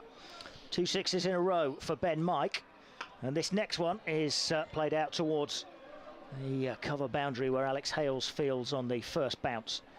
And they just get a single this time. Well, they're going to get up and around what I said. They needed minimum 160, and that looked a little bit of a way off and over a 2 ago, but it's amazing what a couple of 6s does just to turn it round. Yeah, I was just thinking that 2 shots and suddenly it's a different looking scoreboard. Ever since that, 2020 has been up and running, that 2 or 3 shots just changes the face of the game. Naveen on strike with the bright pads, drives this straight back to the bowler, and Dane Patterson fields it, and that stung. It's amazing, isn't it, that you can have a 5.5 ounce cricket ball that is like a piece of coal smashed back at your hand, and you don't get it anywhere near, yet it doesn't break your hand. Normally if someone had he's there shaking it and whatever, if someone had have thrown that from 14 yards at you in the street, you'd want them arresting, wouldn't you? Yeah, that is going to hurt. Wow. Well, he's okay to continue bowling, is Patterson. In again now. This is another full toss, but it's on the stumps, and Naveen plays it up towards long on. They've got 2 batsmen at the same end. Crazy. And Ben Duckett throws it in to Tom Moores. And Naveen is gone. And he looks over his shoulder at Ben Mike as if to say, what on earth happened there? As they went back for the second run. One got halfway down, got sent back, and Ben Duckett I'm just threw it in. dumbfounded for the simple reason, who's it 2 6s this over? Ben Mike. Ben Mike. So you want him on strike. So why on earth would you come back with, is it 2 balls left this over? I'd want him facing as many balls as possible. And even if you had Usain Bolt and Michael Johnson out there, they wouldn't have made 2 there, I don't think. They'd have been struggling. It was just absolute craziness. And it's 156 for 9, Leicestershire. 7 balls to come, and Callum Parkinson is going to face the first of those. He's just getting a few instructions from Ben Mike. To the second run out of the innings. Presence of mind from Duckett. Hurl it into the far end. No chance for the batsman to get back. Right, here's Dane Patterson, and that is Yorker length, and it's just dug out and blocked away. And they run through for a quick single. Ben Mike called him through for a quick single, and that means that Callum Parkinson's going to keep the strike, and Ben Mike is off strike for the start of the next over. I don't mind that so much. Yeah. You've got to run your runs. Run, yeah. But with there was zero chance for a run out there, so you're going to take the one because Callum Parkinson can bat. He's a good player. You know, he's not a massive six-hitter. So if I was Cal here, I'd want Ben to face 5 balls. So unless it's an absolutely atrocious delivery, I would just be getting bat on ball, run a single. There you go, Ben. Here's 5 balls. See what you can do with them. If you get bowled out, you get bowled out. But potentially, you might have 20 runs. But to do what he's done and get himself off strike doesn't make any sense whatsoever. Fletcher.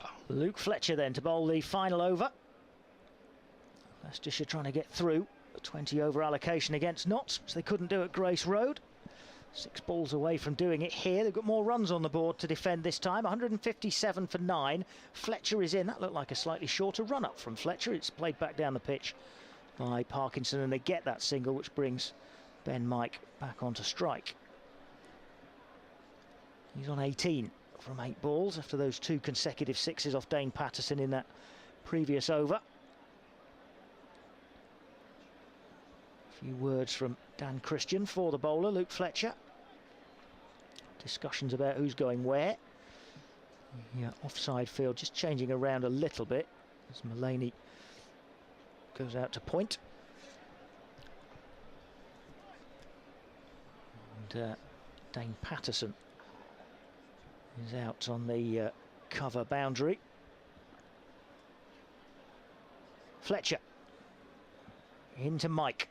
Outside off stump, 4. Swiped away. Looks like it might be. Yes, it is going to beat Dane Patterson, who scampered around that cover boundary but unable to get there. It's a nice shot from Mike. A little bit of width from Fletcher, and 4.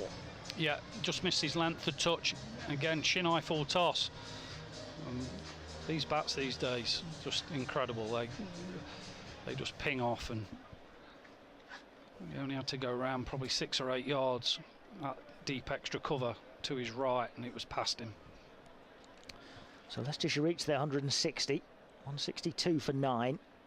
There's Fletcher in again, and Mike pulls him away over deep backward square.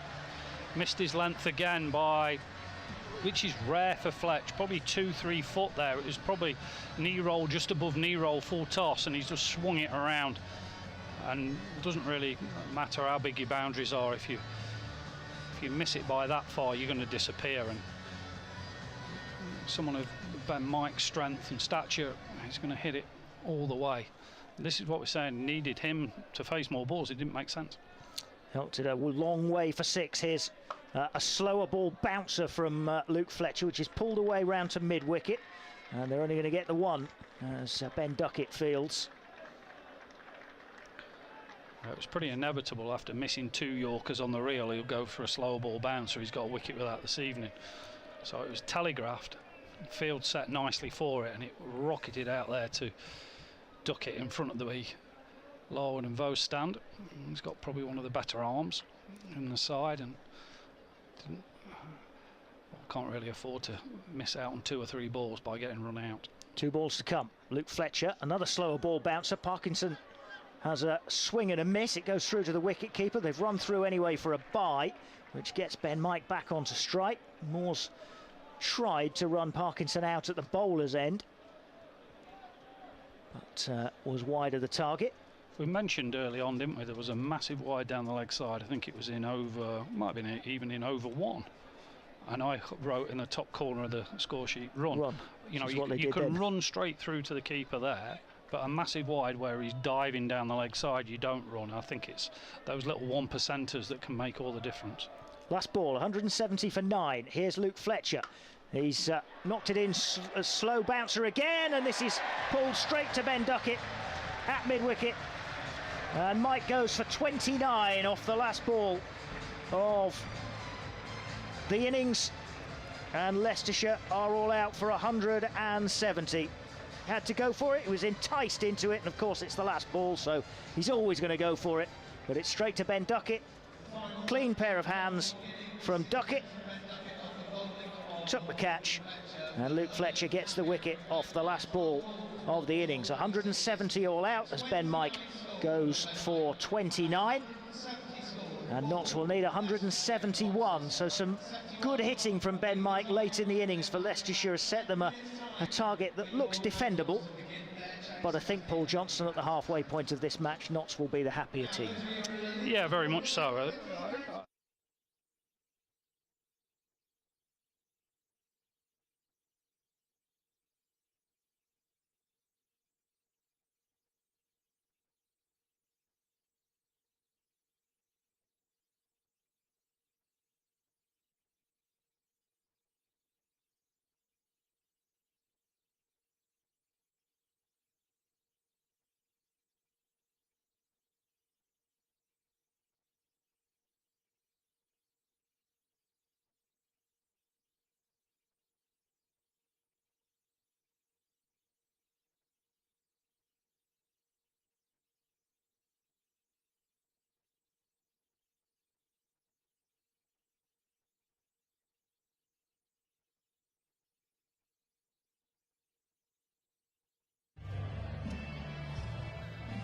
Okay, as Liam Patterson-White literally just joins me by, I don't know whether anybody's realised this, but no expense spared here on Trent Bridge Live, our own very carpet. What do you reckon? I think it's fantastic. That's the right answer. The only one on the circuit, isn't it? Well, exactly. You don't see that anywhere else, do you? No, of course not. Should we talk about the cricket? Yes. Okay. Yes, yeah. 170 all out Leicestershire there. Ben Duckett taking the final catch of that innings. 170. What's your first thinking on that? I think it's a little bit too many at the back end of the innings, but we back ourselves to knock off anything. So full praise to the lads on the way they brought it back in the middle overs. But credit to Leicester, they batted pretty well at the end, especially obviously Ben Mike at the end. But again, we think we're going to back ourselves and obviously have a great crack at it and hopefully get over the line. Well, you say 170, a little bit too many there, possibly. Like if you look at maybe Dane Patterson's last over, there are a couple of sixes, bit of wicket, kind of has everything about T20 in that one over, really, doesn't it? But if we look back to the previous game here, Birmingham Bears, a domestic record there, 250 odd or whatever it was in the end. 170 kind of seems like that normal T20 score that we get used to seeing here, and feels very chaseable. And if we sort of look at Joe Clark first of all, especially in that Birmingham Bears game, 86 he scored, it's that aggressive start that we need from both Joe and from Alex as well, isn't it? I think they're going to come out with the same mindset they have every game, make use of the power play, and they're both really aggressive and very, very talented players, and I'm sure they'll go hard at every ball. Indeed. If we look at the power play, 46 for 2 Leicester in that power play. If we look at the 2 power plays at this home, obviously Trent Bridge before that, Birmingham Bears 69 for 1, and then when we played Lightning down here, 56 for 1. So in relation to what we've just seen, that extra wicket also makes a massive difference, doesn't it? And also 46 runs compared to the high runs that we've seen there. So it felt very much that we started off how we wanted to, putting pressure on those Leicester batters. Yeah, especially in T20 cricket, you want to put pressure on them early, especially in the power play, like you mentioned. A wicket can take the momentum completely and change the momentum of the first 5-10 overs. So, wickets are very key to have in hand, especially in the power play, and hopefully at the end of the innings as well. Now, you mentioned the middle overs there. If we look at Samit Patel, first of all, he loves playing his local rivals, Leicester, and obviously Derby on Thursday. If we look at his figures, 2 wickets for 29 runs there, but also 10 dot balls. How important are dot balls when it comes to T20? Yeah, every dot ball counts.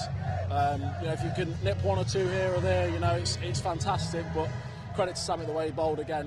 He's got 300 T20 career T20 wickets. That's something in itself. So, again, he's been around a long time. He's got a lot of experience, and he's a great bowler and a great player. So, for him to first off get that milestone of 300 wickets is fantastic, and I congratulate him on that as well. I'm sure he won't tell anybody about it. But 10 dot balls is massive, especially just in 4 overs. Yeah, exactly. And on that middle overs again, Stephen Mullaney, it felt very much like we kind of resorted back to a couple of years ago where we had that Samit Patel, Stephen Mulaney combination in the middle part of the innings. If we look at Mull's figures, 2 wickets for 32 runs, 6 dot balls as well. It kind of that experience in the middle, doing what they do, taking pace off and really kind of, getting wickets at crucial times. Yeah, absolutely. Again, the experience pays off, and it's shown here. 4 wickets between them in 8 overs. They both bowled really, really, really nicely.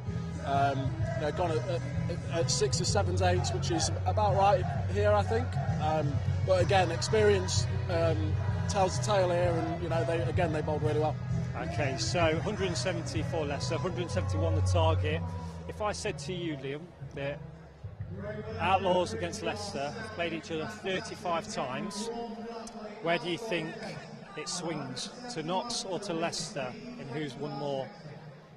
I'm putting you on the spot. Oh, I'd like to think Notts. That'd be nice. I think us lads, but again, it's the nature of T20 cricket. Anything can happen. So, but I'm obviously going to back Notts.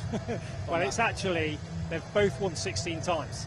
So, and then there's been 3 no results. So it just shows you how close these games have been. And I think back to even if you look in the COVID year when obviously it was a quarter final down here, very close going to that last ball.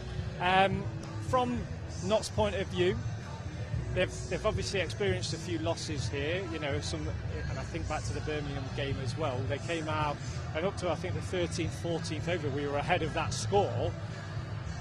We've mentioned Joe Clark, we've mentioned Alex Hales, but the experience down the batting order, we've always said that we bat deep as well, and it could be that somebody lower down, a Kelvin Harrison and Matt Carter might be needed to win the game for us. Yeah, absolutely. Look, we again, like you said, we have a long batting lineup. Everyone can bat nowadays. And we've got a really strong side, so we bat all the way down to 11. Even with Dane down at 11, we bat all the way down. So again, if some people don't succeed, that's fine, because we know we've got that experience in the middle, and also we've got lads that can actually hit a good ball and get us over the line as well.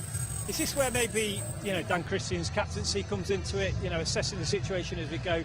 We put a batting order out there, but it can always change in T20. Dan is our player to watch today, and he's been involved pretty much, in that first innings. Obviously, a catch, a run out, an attempted catch as well. He's really been in it. But will his captaincy, play an important part here?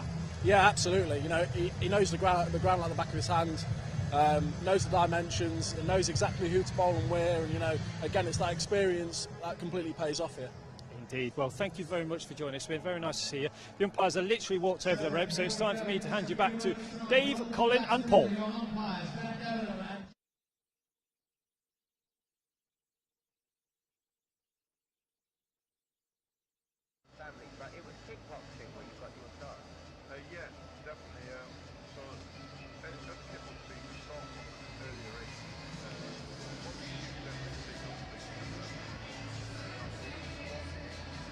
Okay, I think we're going to be fine.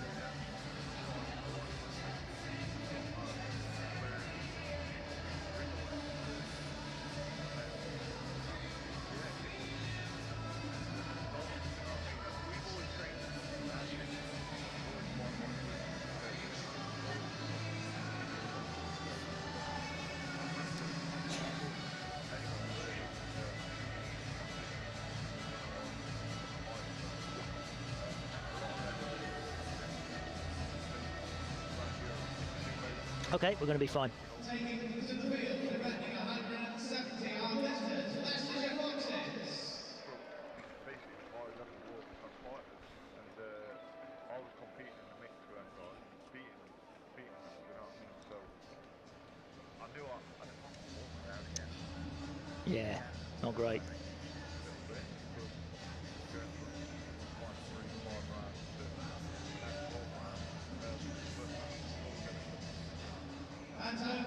That is the Nottinghamshire box.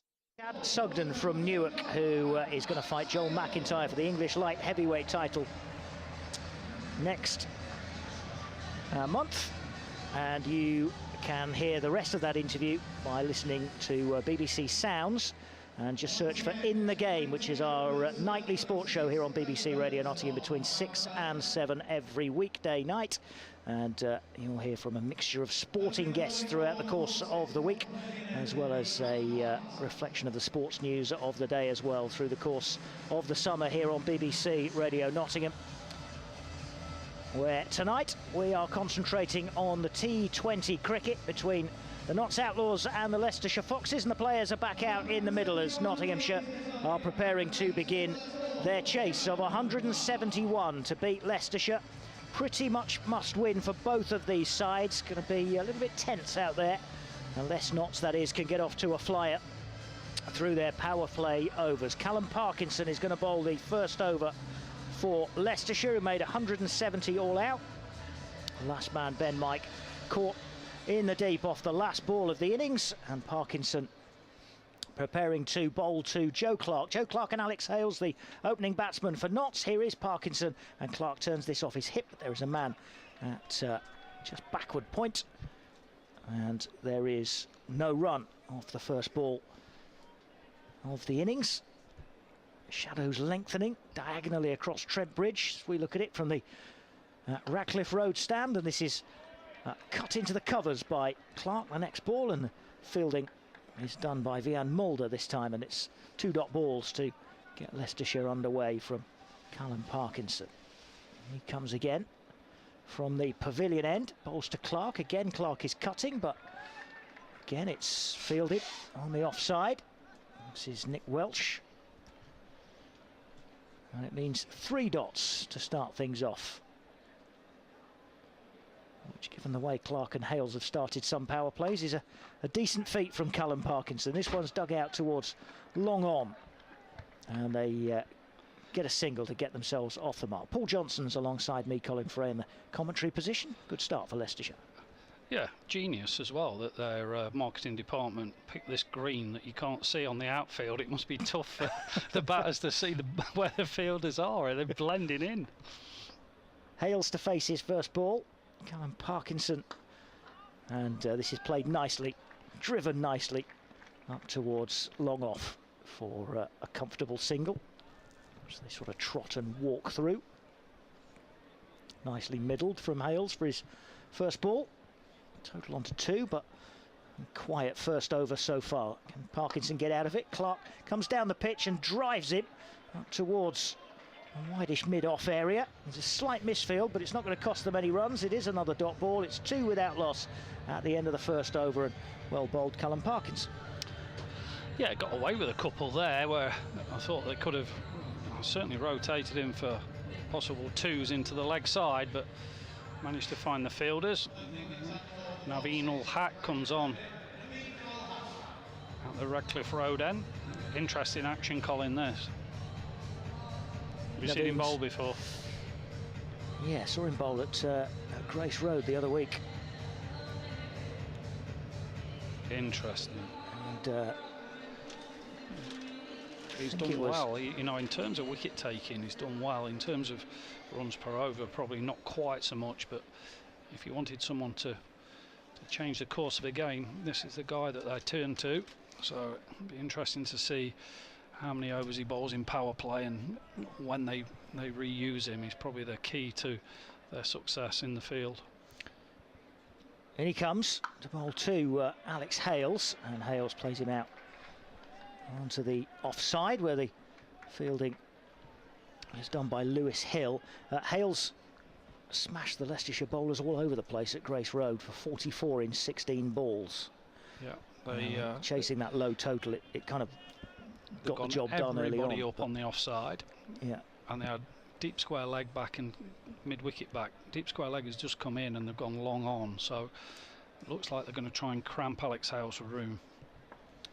Here's Naveen running in away from us, past the umpire, and this is stroked nicely through the covers by Hales, but the fielder just gets a hand on it. I think that was Mike. Yes, it was Ben Mike who dived and got one hand on it, and looked as if he's hurt himself in the process. I'm not sure it was on those the hand. Wickets, I think it was when he dived. I don't know if he got himself a dead leg or something. Well, yeah, I think those used wickets, they make a mess of your knees. It's like a cheese grater you're diving over.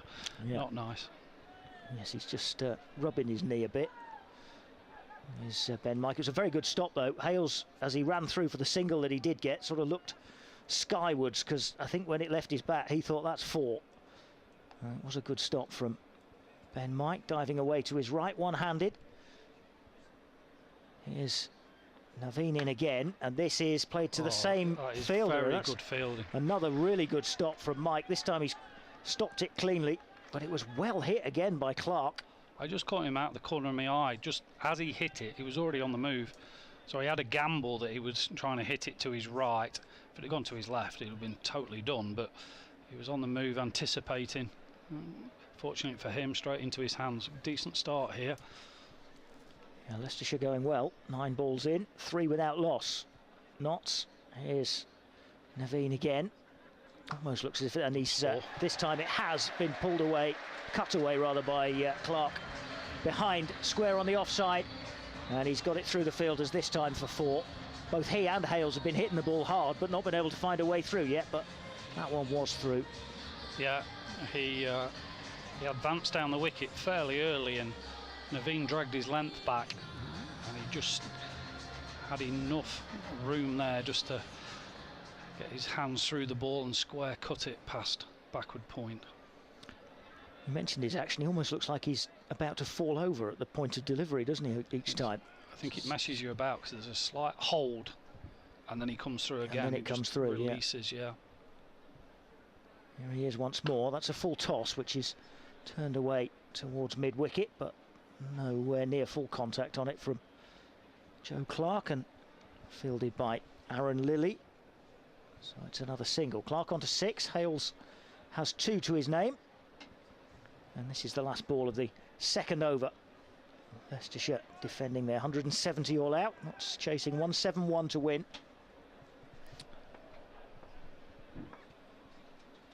And Naveen has gone for 6 off this first over so far. And he comes now to bowl to Hales. Slightly slower ball, it seems, as Hales was backing away from it and then almost had to wait for it to come onto him. Plays it down the pitch, gets a single. And that's the end of the over. 9 without loss, but it's a good start, this, from Leicestershire. It's tight. A mixture of the spin of Parkinson and the pace of Naveen. 9 for 0. I've got a little bit of a plug, Colin, if you don't mind. I'll indulge myself. Congratulations today to Trent College under-17s that got through to the national semi-finals. They beat Gresham's today by 5 wickets. Good win. A few of the Notts boys and 1 or 2 of the Leicester boys go there, which is score on the up, cricket-wise. Parkinson in, and this is well beautifully played through the offside by Alex Hales. Crunched away towards the Smith-Cooper stand for 4. Yeah, backed away, and I thought it was an excellent ball, actually. It was almost a Yorker on middle stump, and he'd given himself a lot to do, and he just come crashing down on it, and it flew away through extra cover for 4. Parkinson in once more. Hales this time has gone the aerial route, and he gets 4 more as he hoists this over mid-off. Ben Mike had come up inside the circle, and he saw that there was the big gap behind him, and he knew as long as he got it over Ben Mike, it was going to race away for 4. It did. That's 2 in a row for Hales, who's now playing this next one straighter down the pitch, but Mike will get across to that and cut it off just for a single. Hales again looks skywards, looking like he's missed out. Well, I think Parkinson just got a little hand on that, which slowed it down. I think if he hadn't, it would have been racing away straight down to the members for 4, and just fingertips took the pace out of it. 18 for no wicket as Notts get going here. But Clark has got an inside edge on this one. Then there's a horrible misfield down at fine leg. And Naveen goes chasing after it, but it's cost them a couple of runs as Clark gets back for a second. That wasn't the finest cricket all round, that, was it? No, Clark was, I suppose, lucky in a certain way that he got bat down on it, a thick inside edge, went to short fine leg. I don't think they were going to take a single at all. Naveen panicked a little bit and the ball spun and just went past him, and I suppose in some ways he was lucky that it didn't go for 4. Notts on to 20 as Parkinson is in again, and this time he's bowled him. 2 stumps out of the ground, And Joe Clark is gone, trying the big swish over the onside, and the first wicket goes down for Notts as Clark goes for 8 and Notts are 20 for 1 in the third over. It was a slog, wasn't it? You know, I think that Joe Clark is such a good player, he doesn't need to slog, certainly in the first 6. You know, he just got a bonus 2. Alex Hales had sort of got him up and running this over and just, you know, dragged it back like you can 2 or 3 balls in the power play, drags you right back. And just to have a hack like that at, you know, a ball that was pretty much half volley, he could have probably hit that to long on, he could have tried to clip it through mid-wicket and around there, but to have that hack and lose his middle and leg stump seemed a little bit bizarre at the stage we're at. But, you know, I suppose 1 or 2 people say, well, that's the way to do it, but you know, they haven't been doing it well enough this season not to play the game situation a little bit more. And we've seen previously, if you lose 2-3 wickets in this power play, puts the pressure on down and through, and it just restricts. And if you get a steady drizzle of wickets and you don't get 28 off the last 2 overs, it becomes a bit of a problem, and scoreboard pressure is always there as well. So important for Notts not to lose any more quickly. And here is Callum Parkinson, last ball of the third over, the first ball that Duckett faces, and he cuts it to backward point on the first bounce where Hill fields, and that is the end of the over. So it's 20 for 1 at the end of 3. 11 runs came off it, but the breakthrough for Leicestershire, getting Joe Clark for 8. Hales has 12 from the 7 balls he's faced, and Ben Duckett yet to score. Yeah, we saw a couple of times that fall of wickets, and I think with Alex Hales this year, it's been feast or famine, hasn't it? He's either got very few or he's gone big, and they'll be hoping tonight that it's the latter. Yeah, the 2 big scores against Derbyshire and Leicestershire. Oh, that's well fielded by Naveen as Hales smashes this back to him along the ground. Hales is just going to see if he's okay. I'm not sure he is. I think that's hurt Naveen, and I'm not surprised because that was given a right crack down low. I thought it hit him on the shin, but I think it's hit him on the wrist. Yeah. And it was a pretty full half volley that he came crashing down on, smashed it into the floor, and it sort of fizzed back. He seems to be in quite a bit of pain here. On comes the physio to just have a check of Naveen El Haq, but you kind of know straight away when from the immediate reaction, you know that there's an issue there, don't you?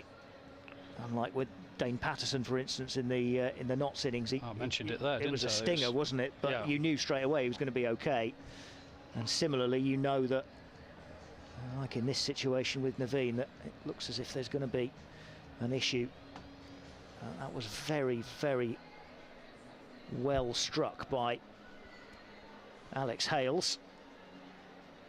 And yeah, it's exactly what you were talking about in that Notts innings, that hopefully it's not broken. Hopefully it is just a bone bruise, a real stinger that it hits you. But you're right, the surprise is it doesn't happen more often. Yeah, when you get it on the wrist there, the pulse, it just sends your hand numb, and you really are struggling to feel anything in your fingers, and it's almost like an electric shock that just like fizzes you, and you don't get any sensation back in your hand.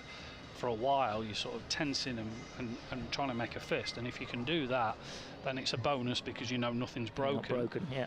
But at the same time, to actually get your feel back, you know, I did it a few times fielding where something's smashed at you and you dive too far and it hits you in the wrist, and then when you try and throw a ball after that, it's absolute good luck. You don't know, because you can't feel it coming out, presumably. You lose the touch and feel, and it's really, really tough. But you know, I don't suppose in some ways here, a little bit like the goalkeeper, isn't it, in football, when he gets injured the game comes to a halt.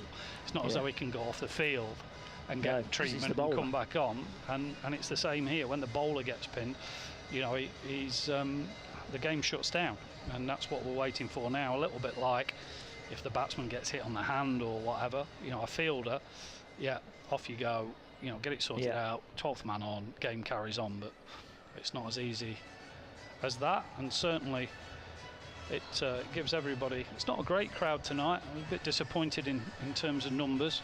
I suppose the recent results and stuff haven't gone their way. And another game here on Thursday against Derbyshire. I guess he's going to choose one of the two. Yeah. Because it's, but it's not cheap, is it? Especially in this day and age. No. Not on £6.5 a pint either.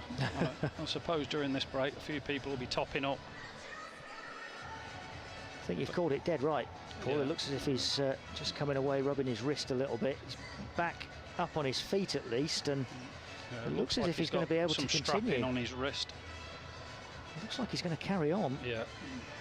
I think it's over. The cricketers out there, you know, it's bad enough when you early season you get what's called blood rush. After your first two balls, all the blood rushes into your hand and it aches and it's sore. It's a little bit like that, but not. It's 10 times worse. Well, he's going to be okay to continue here. Naveen Hack. He's just going to throw the ball. Oh, I'm not sure. It's just a little throw to his captain. He'll be right. He'll be right. Little practice bowl to Colin Ackerman, who was only stood, what, 7 or 8 yards away from him. But here he comes then to try at least and resume his over. He bowls to Hales, who drives him back down the pitch. Very straight from Hales, but round the fence comes Vian Mulder. He went to these stumps, Naveen Hack, and the throw came in one bounce. He must have got a shout from the wicket keeper Harry Swindles, because he olayed it and just let it go through. He didn't take any risk of getting hit on it again. He's still feeling it. I mean, he'll probably still be feeling it, Colin, about 3 weeks on Wednesday. But it's his bowling hand. How's he bowling? If it really hurts like that, I mean, he's just come away and flexing his.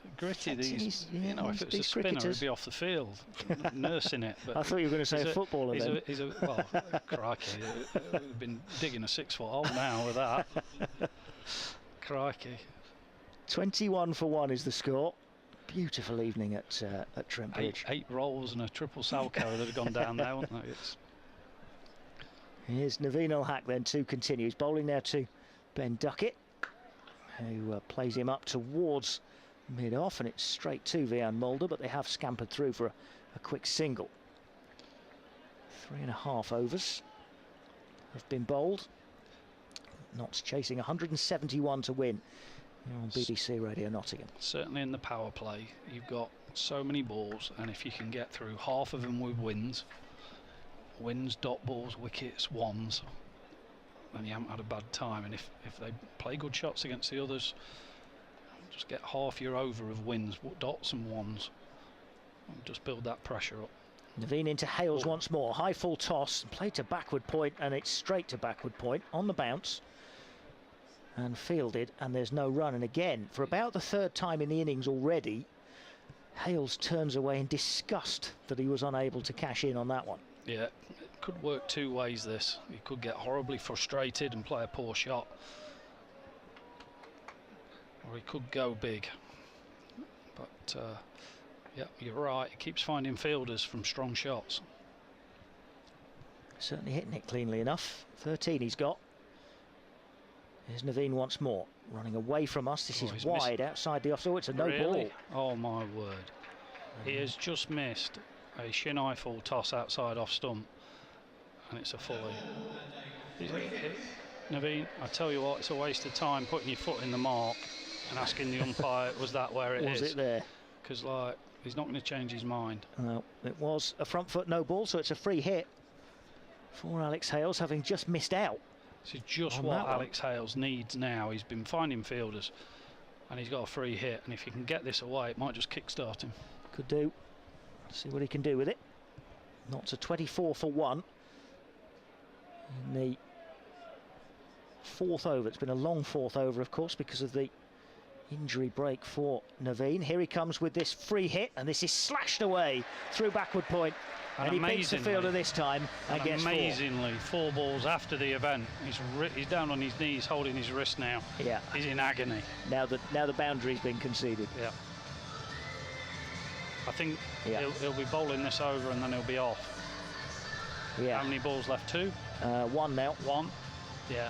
Of course, it's been a bit longer because he just bowled that no ball, so there's an extra ball in there as well.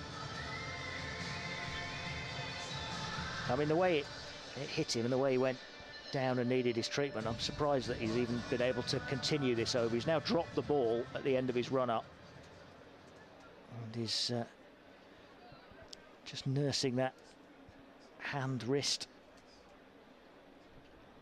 again, but he's prepared now to start that run-up. Nope, he's not quite. He's just changing his field a little bit, sending Nick Welsh a bit squarer towards point. Rishabh Patel struggling at backward point. The sun's streaming now over the top of the TBI, straight into his eyes. Naveen-ul-Haq into Hales. Hales drives him back up the pitch. Just gets a single because in comes Vian Mulder to field.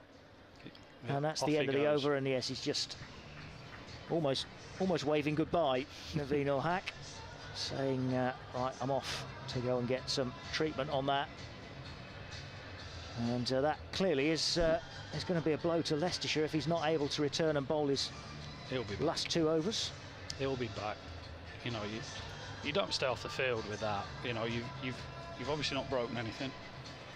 He'll be just getting some ice on that, a few painkillers down him. Come back later in the innings to bowl those last 2. Interesting. I think with an external blow, you can pretty much come back on whenever you want. Here's Mulder.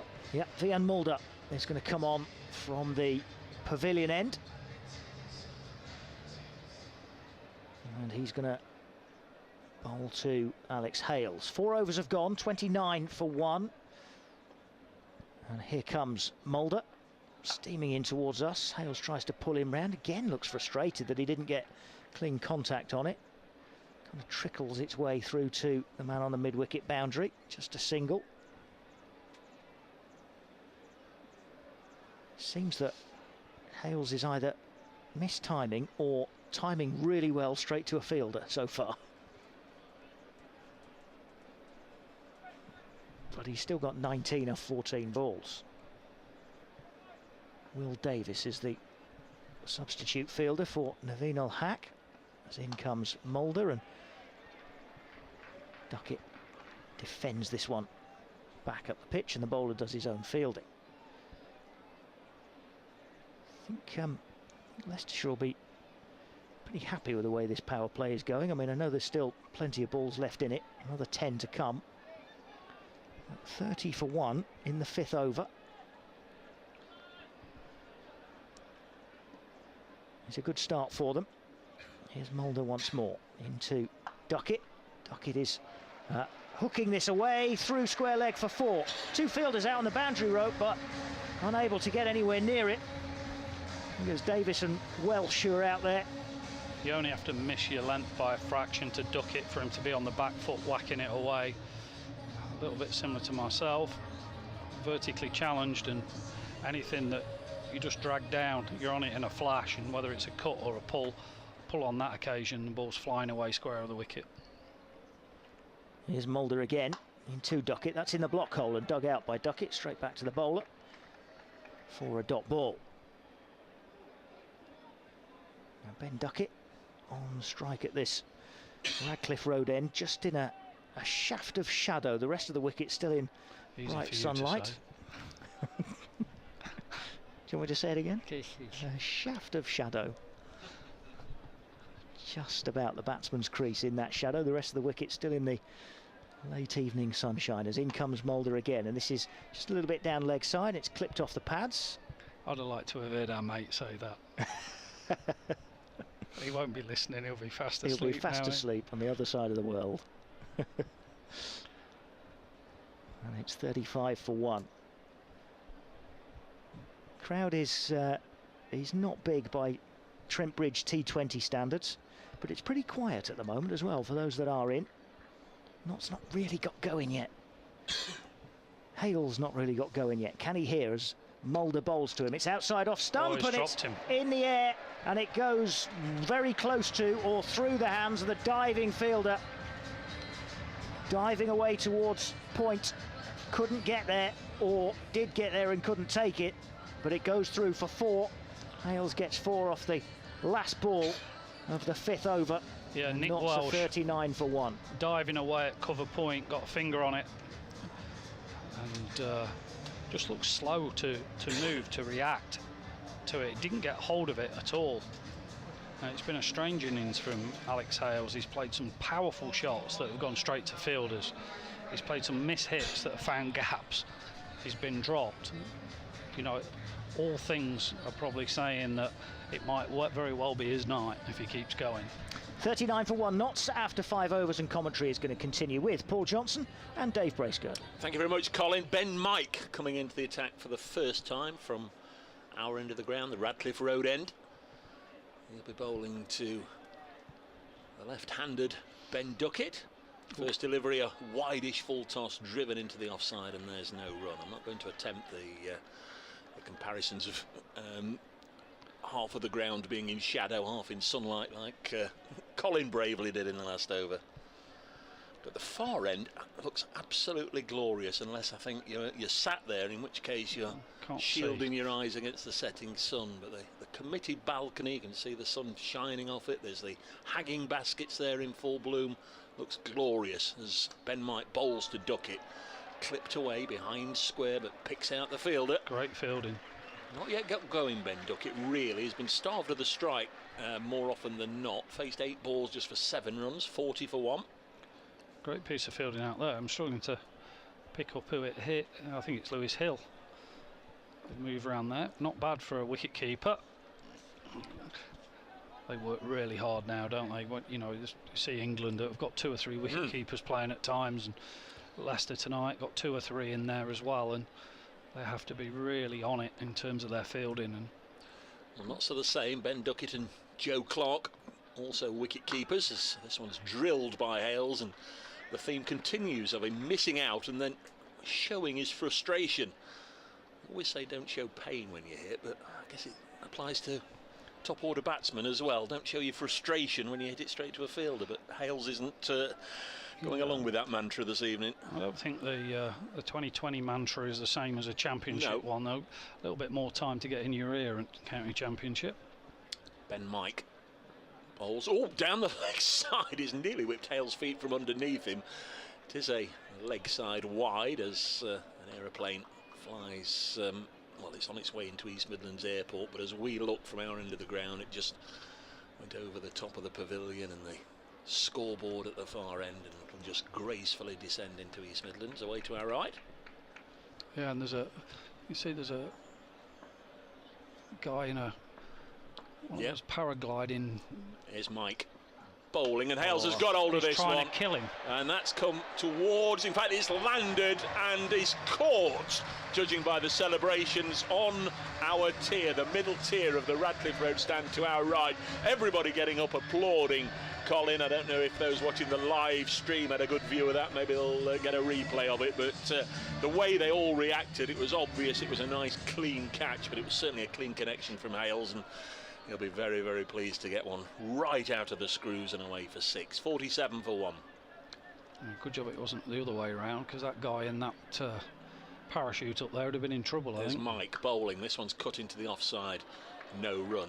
Is it a hang glider or a microlight or some sort? Yeah, I think it's a parachute canopy with one of those hair dryers on the back. Is that one of those that that old Del boy had to sponsored by Revlon. Is that our car phone ringing? You won't catch me on one anyway. Del, we haven't got a car phone. Here's Ben Mike bowling. Hales finds the same man. punches it rather. He didn't pinch it, he punched it straight to point, and it's the end of the over. 6 ... to finish it. 47 for 1 at the end of the power play, and at the same time Leicestershire had 46 on the board for 2. Yeah, even Stevens pretty much. Probably Leicestershire struggled to get to that score a little bit more than Nottinghamshire have. In fact, we've missed it because I've just been sent a tweet from Jono, said he's seen the microlight and the aeroplanes, but there's also a hot air balloon away to our left somewhere. Colin's leaning out. Don't topple out there, Colin. We'll not get you back in. This paraglider type dude is, I would say, around about over Keyworth Way. And yeah, he's probably right in where he doesn't want to be, because that's the flight path into East Midlands Airport. I think there's only one winner. It's going to be Rian Ahmed, the young leg spinner from the pavilion end into the attack. Bowls to Duckett, who drives nicely towards mid-wicket, and the fielder right on the rope dive there. Partially stopped it. Is that Will Davis, the sub-fielder? I think it is. As a sub-fielder, you want to go out there, either don't do anything, just do what the captain says, or make an impression. You certainly don't want to dive on the boundary edge, potentially save 2 or 3 runs, but then let it slip from your grasp and go for 4. That's the 50 as Ahmed bowls, and Duckett is now bowled. Went across his stumps, trying to sweep it away fine, and has been bowled by the leg spinner, and that's a massive moment you fancy in the contest as Ben Duckett falls, bowled by Rian Ahmed for 11. We talked about 1 or 2 of the Foxes wickets being a little bit of a waste. You'd have to say that there with Ben Duckett. He's been at the non-striker's end for most of the time he's been out there. Has faced 10 balls, but he's been out there for over 20 minutes and now falls. It's 51 for 2. Yeah, I think there was a little bit more to it than that. I think he was trying to put the young lad in his place. Young 17-year-old.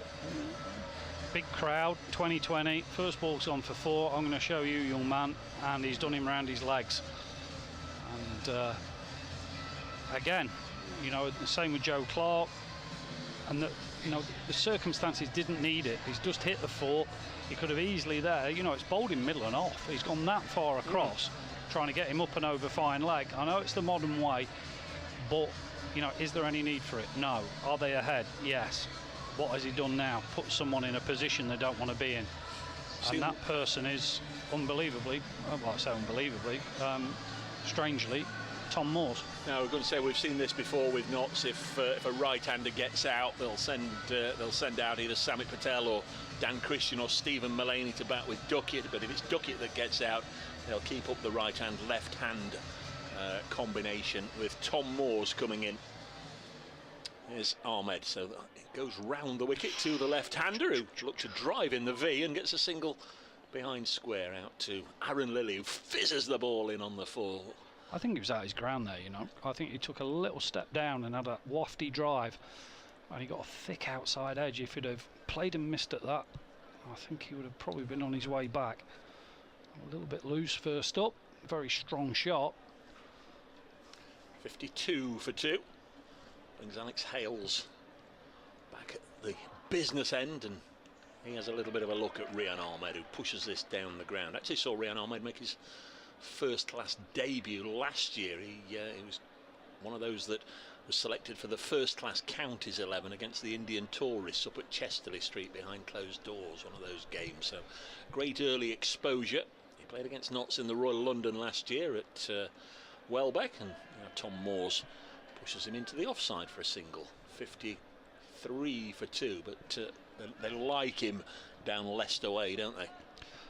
Well, I think, you know, Michael Vaughan's shouting him up at the minute, saying that he'll play for England before he's 19. I think that's a big shout, but he's got tons of talent and he's super confident as well. 54 for 2. He bowls to Hales. This will be a great learning curve for him, depending on how it goes. Obviously, Hales takes a single, and Rian Ahmed has gone through that over with 8 runs, but got the wicket of Duckett. It started badly for him, with Ben Duckett getting a boundary from the first ball, then the wicket, then 4 singles, and at the end of 7, Notts Outlaws are 55 for 2. Just keep chipping away with these wickets. We saw it pretty much with the Leicester Foxes all the way through. They lost a wicket in 2, 4, 9, and then down the back end, you know, almost a procession, 12, 14, 16, 17, 18, 19 and 20. So there was a wicket per over, which makes it a dot ball per over, and then the pressure mounts. But Alex Hales is key here. Here's Vian Mulder, well, his second over, bowling to Hales, who chops it to backward point, and there's no run. Again, you know, he's playing really nice shots on angles, but the angles are, you know, you can say that he's being unlucky, or they've set the field really well, but they're finding those fielders, and at the minute that backward point area is key. He must have saved at least 4 boundaries. Mulder turns right on the 30-yard disc down below us, and then in he comes. Slightly angled run, and then fields off his own bowling. Nicely done by the South African. Thanks to everybody that's sort of set me up for a bit of a fall, expecting the Mulder scuns. What is the word? Scully. The Mulder puns. Oh. Mulder and Scully. Yeah, well, that's it. The challenge there is, can you do something with Mulder at Gully, and can you do something with Mulder on the Fox Road? But I don't think we can. But let's see if he's got the X factor as he comes in to bowl to Alex Hales, who reaches away from that one. It may well have been a wide, and bottom edges it right through the 2 fielders up inside the disc. Shorty's third man.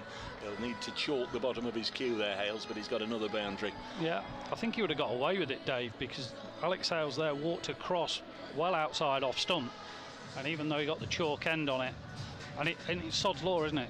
He's toe-ended that for 4. Everything out the middle of the bat's found the fielder. Keep nicking him. 59 for 2. Hales on to 35.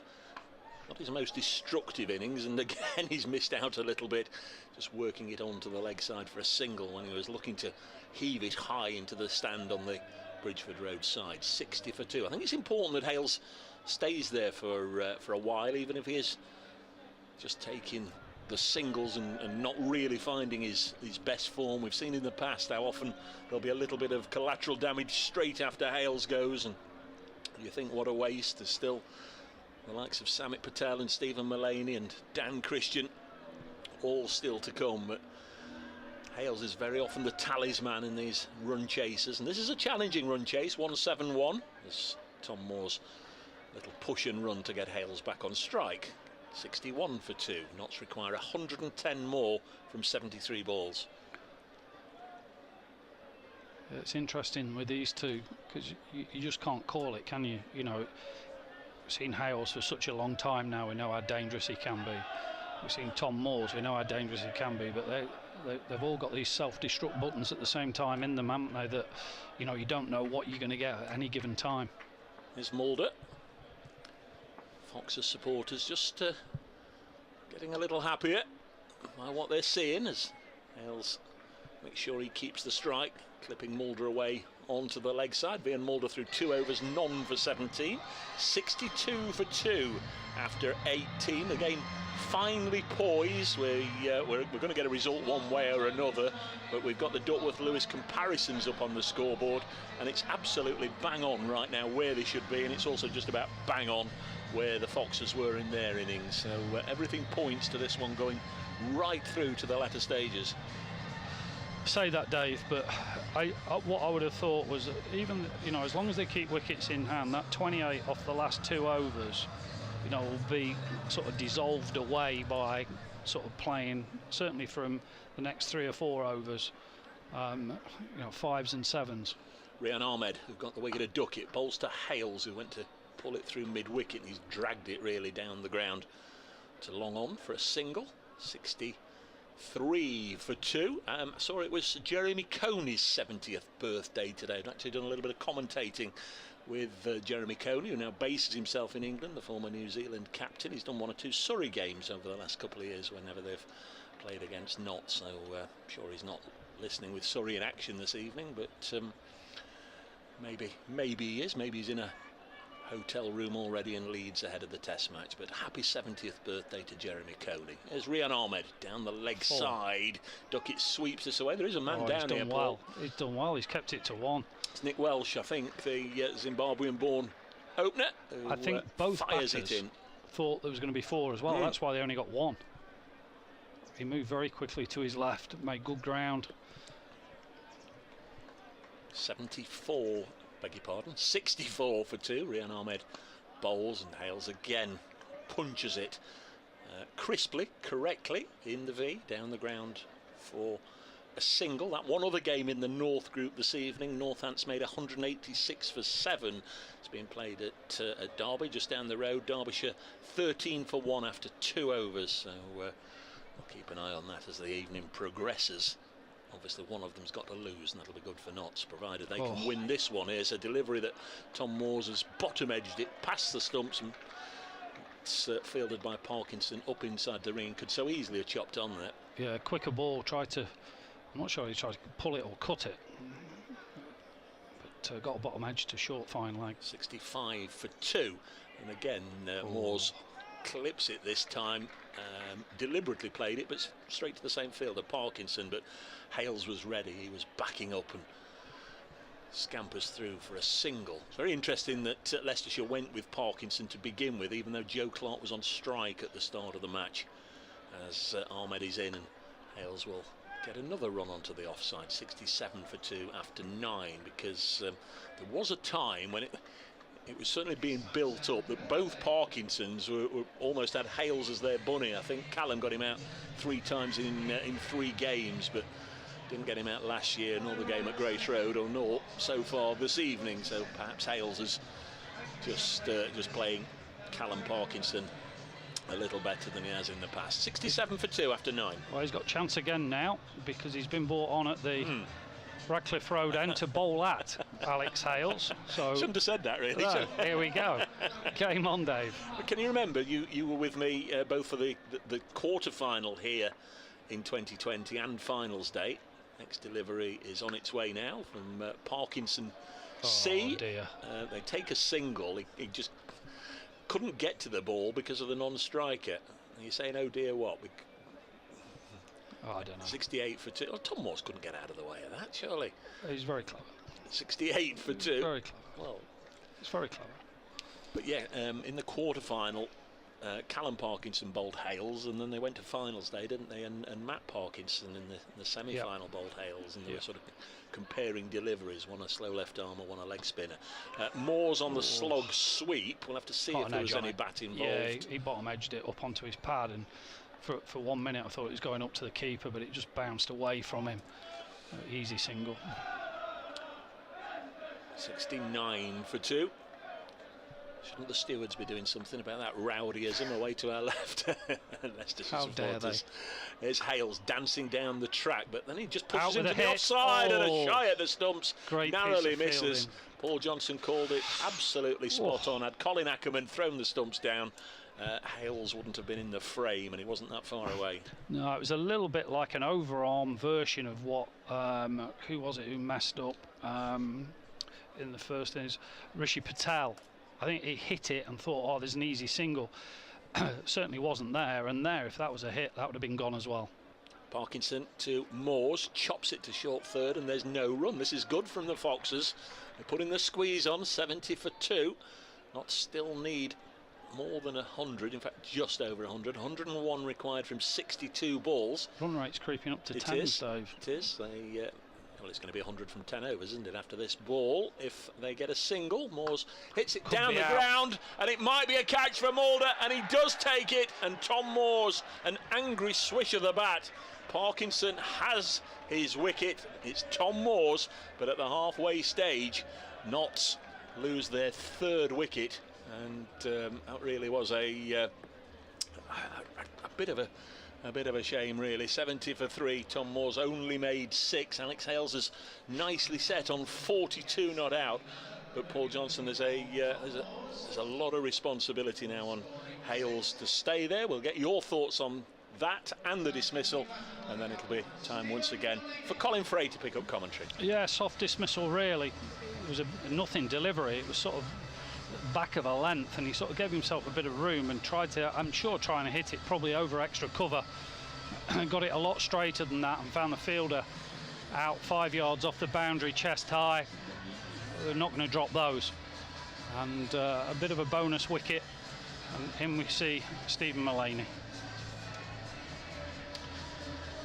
70 for 3, and even I can do the maths here. 10 and over for a tie. Are you giving me an extra ball, or are you going to do this last ball, Dave? It's Parkinson's in, 1 down the ground to long on, and now we have the pro. Well, I was done there because it did say 9.5 before that one delivery, because I did look up and acknowledge that it was the final ball of the over, but that single does mean it is exactly 10 and over. We don't need Paul Johnson to do the Rachel Riley's there. 100 from 10 overs, but it's down to Hales. Stephen Mullaney's just had one real contribution in the tournament so far. He made 79 at Headingley against Yorkshire. Still Samit Patel to come, but as we've said in one or two of the games, it's a fairly lengthy tale. And now here is Colin Fray with Thanks, Colin Dave. Ackerman. Colin Ackerman into the attack. Collins. Pair of Collins. A pair of what? Here he is into Stephen Mullaney, who nudges him out to mid-wicket, and there is no run. So Leicestershire keeping the pace off the ball at the moment. In comes Ackerman again, and this is played through the offside this time by Mullaney, off the back foot, but Will Davis has run round the rope to field, slides, doesn't take it cleanly, but cuts off the 4 and saves a couple. I thought that got through him. He made a mistake earlier, let one through him. Ackerman again into Mullaney, down the leg side, and the leg side wide. Wicket keeper takes the bails off. Harry Swindles. I'm not sure about a wide when you go and then like pull your leg and your backside out of the way. He's almost moved his legs out of the way of that ball. This is played again through the covers, and diving attempt at a stop. It's not taken by Welsh, and so they're able to get through for one. Don't know if that might have bobbled off a foothold on an old wicket. But Mullaney gets another one. Notts under 75 for 3. Here's Ackerman into Hales. This is driven straight by Hales at Welsh again. No I mistake really from don't him this think time. that extra cover needs to be that close. Go back to the I want circles. to be there a little bit more. Yeah, probably. Flicked off his pads, this next one by Hales, out towards square leg. Just widens the angle though, you know, taking him back gives him a bigger area to hit into. That sort of narrows that angle somewhat. I can understand it certainly against Mullaney, but probably not against Hales. But now he goes back. Gone back for Mullaney for the last ball. Yeah, over. Good, that little lad sort of dancing around the back. Yeah. Sit down. He'll probably be in tears now. He's telling off. Told by a steward. Yeah. He's all right. Still walking across the back row, found his seat now. 76 for 3, last ball of the 11th over. Ackerman bowls it to Mullaney, just nudges it up towards mid-wicket, which is vacant because all the onside fielders are out on the rope. Go through for a single. Mullaney has 5. Hales has 43 from 33 balls. Never quite got going in the explosive Alex Hales way that we know. But while he's still there with not 77 for 3 in the game in the balance, he is very much not key to winning this match, you would fancy. Change of ends for Rehan Ahmed. 77 for 3 at the end of 11 overs. And this is crunched by Mullaney, but it's going straight towards Mulder. Yep. And Mulder takes the catch at long on again. Mullaney tried to hit Ahmed out of the ground, down the ground, but it was always going close to Mulder.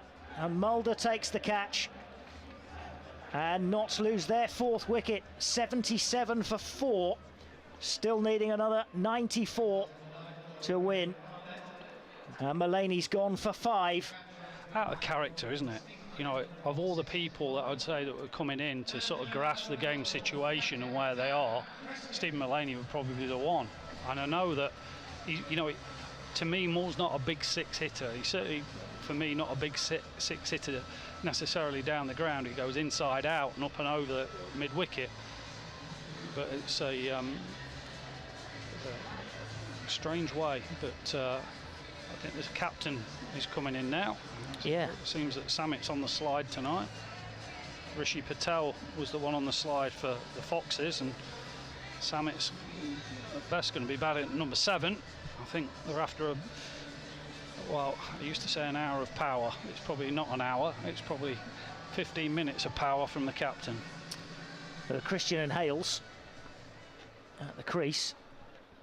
It's certainly got potential, but there's an attempted stumping here. Leicestershire are convinced they've got Christian first ball, but the umpire disagrees. Christian beaten by the ball from Rehan Ahmed, and Swindles whipped off the bails and was pretty convinced. He thought he'd got him. Christian, to be fair, just stood there with his with his foot still in the crease. Scare though. Yep. That was his leggy. Normally he gets beaten on the inside with his googly, which he showed him there. Got hit straight to extra cover, no run. Another dot. Be interesting to see if Naveen comes back at some stage. Yeah, Will Davis is still on the field at the moment, isn't Yep. he? So no sign of him just yet. Having just stopped that one at extra cover. Ben Mike is sent down to backward point, and Ackerman comes in at extra cover. There's a single up towards long on, and that brings Alex Hales back onto strike. It is very quiet around Trent Bridge. There's been no real fireworks since the moment the players came out onto the pitch. Ahmed into bowl 2, Hales wide outside the off stump, cut away by Hales, but there is a man out on the point boundary eventually by the time he gets to it. And that is Aaron Lilly who fields another single. Creeping up again. It's nearly over 11 and a halves. Rehan Ahmed. This is driven through cover by Dan Christian. Nice shot, but Lilly is fielding again out on that cover boundary, and again they can only get one, and it's 80 for 4. Only 3 off the over, plus the wicket as well, and that's a big over from Rehan Ahmed for Leicestershire. This is a big over for me now. I think that they'll have targeted Ackerman, and let's just wait and see, but I think we'll see fireworks here. I think they'll see him as possible weak link to go after, but up until recently he's had world record bowling figures, hasn't he? I think, I forget who it was, overtook him just recently, but yeah. They're up on the board, they're up on the wall, aren't they, at Grace Road, didn't I see last week when we were up there? Yeah. Here's Ackerman bowling could be out. Yeah. They go through for a very quick Alex single. Hales put the brakes on there. I thought that it was a little bit nearer to Rehan Ahmed than it was at mid-wicket. And Alex Hales looked like he'd given it up, but obviously not trusting the Dan Christian call. It was a lot easier than first imagined. Yeah. Wonder if Hales thought it was closer to Rehan Ahmed as well. He's playing this next one off the back foot up towards extra cover, single. 82 for 4. Still the sense that Notts are being strangled a bit by Leicestershire bowling. You know, something's got to give now with these two in. Virtually the whole ground now in shadow as Dan Christian tries to turn this next one off his hip, but doesn't get much on it at all, and it just falls off the wicket, and here's another dot ball. 82 for 4. Here's Ackerman again. His attempted sweep, which is hit on the pad, and there is no run, but there is also a not out decision. That looked very straight. Must have just been outside the line of off stump. Remains 82 for 4, only 2 off the over so far. Run rate above 12 and over now required for Notts. Pulled away this next one up towards mid-wicket, but both the batsmen just trotting through because both of them know that it's only going to be a single. One to come in the 13th. Hales on strike. He's got 45 from 35 balls. It's been a good knock, but he's been as frustrated as anybody, I think, that it hasn't been more than 45 off those 35 balls he's faced, and he digs this one up towards long on, and again has to settle for a single as the throw comes back in from the far end. 84 for 4 at the end of 13 overs. Leicestershire's pocket of fans sensing that victory is becoming within their grasp, and Notts are going to have to go for it at some point, aren't they? There's a long way to go yet. You know, one good over at 20. Yeah. You know, would just turn it round. You know, it's still in the balance, this game. I think the problem will be if one of these two goes fairly quickly, then it will be an uphill struggle. These two need to stay in and have that 10-15 minutes of power. Callum Parkinson back into the attack for Leicestershire from the Radcliffe Road end, and this is half volley which is driven straight towards extra cover again by Hales, and it's a dot ball as Ackerman fields. 84 for 4, run rate creeping up towards 13 now. And this is a wider delivery which it's a good take from Swindles. Misses out on. Yeah, Swindles goes out wide to take it, whips off the bails as his hands are coming back, but Hales is well in his ground. Just has to take the gloves off again, does Swindles, just to make sure the bails are back on properly. Save the umpire coming in to do it. And here's Parkinson again. Hales is down on one knee to pull this around towards square leg. It's almost overrun by Welch, the fielder, but he's dived back. Watch the spin, watch the spin. He came, and he took it one-handed in the end. And those are the it's ones only one. You're always looking to keep it into your left hand. Stay on my left hand, stay on my left hand, and when it bites, it comes back into the middle. If you get it too central, you're in trouble.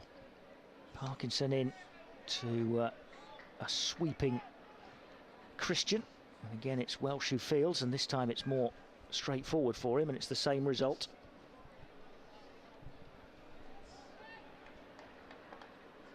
A single. Hales on strike. He's on 47. Here's Parkinson. This is driven hard down the ground, but there is a man at long off. Hill fields, but they get a single, and Hales becomes the first batsman with getting to 48, thanks to Dave for the stat again, becomes the first batsman to score 2,500 T20 runs at Trent Bridge. And he'll be looking to get a few more, as this one's nudged up towards long off as well by Dan Christian. That's the end of the over. So Hales has reached his milestone. He's on 48. And Notts are 88 for 4 after 14 overs, but despite the milestone for Hales in that over, it's still another good one for Leicestershire, because Notts could only score 4 off it again. It's totting up, isn't it? I'm expecting fireworks, and they're holding them back. And whether they've got a plan that they need to go against the seamers rather than the spinners, we'll soon find out, because Ben Mike is returning from the pavilion end. 5-4-6-3-4-4. The number of runs that Notts have scored from each of the last 6 overs. Well, the last 9 overs, the most they've scored is 8. Is 8, yeah. It's proved tough going for Notts out there. Be interesting, you know, the game's not done by any stretch, but it would be interesting if they do the interviews after how they felt about the pitch. Here's Ben Mike then, as Leicestershire go for pace. This is chipped up in the air by Dan Christian, and he's gone. Mike strikes. Ackerman takes the catch, running in from mid-off, and he had to run in a long way because it was just a little chip from Dan Christian. He didn't get any sort of follow-through at all. It was just kind of almost scooped up, and Ackerman had to run in, take it quite low in the end, but did take the catch. And Christian is gone. Notts at 88 for 5. Christian could only add 6. And Samit Patel now gets his chance. Lower down the order than perhaps he was expecting, but comes in to join Alex Hales. That could have been a far better delivery than we gave it credit for.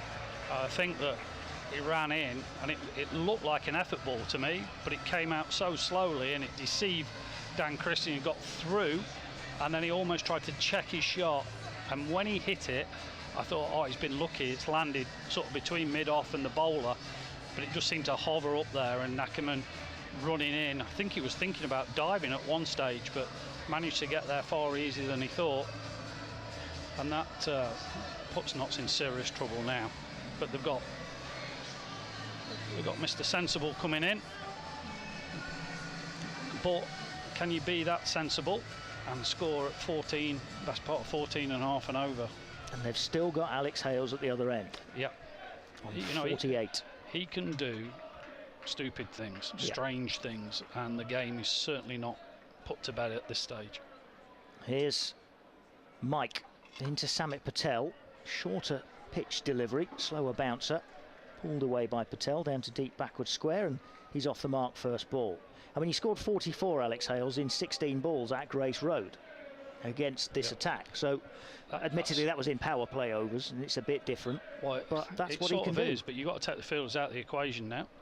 You know, I don't care. I've got to go over them. Yeah. So, you know, if I hit one, I hit one. But, you know, power play or not, you've got to go power now. Here's Mike in 2 Hales. Good length delivery up in the block hole, dug out by Hales, out towards mid-wicket, only for a single. Yorker length from Ben Mike. And it's 90 for 5. The run rate is getting up towards 15 now. Samit Patel and Alex Hales trying to get Notts over the line. If they don't win tonight, then qualification starts to look very difficult for Notts. 4 games to go after this one. Here's Mike in again to Patel. Patel pulls him away towards mid-wicket. And there is a single. So another plane makes its way towards East Midlands Airport. I hope the paraglider, what's it, whatever it was, has got out of the way. Another one on the flight path. Yes, the hot air balloon, thanks to everybody who's sent pictures in of the hot air balloon over Trent Bridge. I think it was sort of out of our view. It's sort of across above our heads and has gone out towards the castle now. Here's Mike into Hales. Hales has got hold of this. This is big. Down the ground, in towards the pavilion, and 6. Straight back over the bowler's head, and just what Notts needed. Samit Patel comes down and taps his bat in appreciation, because that is 50 up as well for Alex Hales.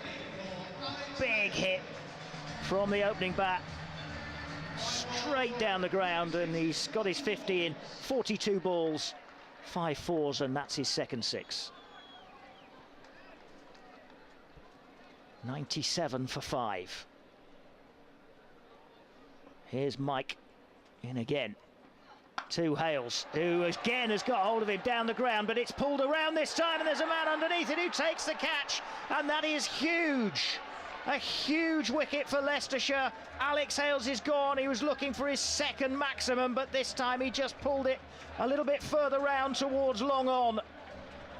And there was Mulder waiting in front of the Hound Road stand to take the catch. It needed another 6 feet or so to get over Mulder and over the rope. And Hales trudges off for 55. That is huge for Leicestershire. Notts are 97 for 6, and the danger man is heading back to the pavilion.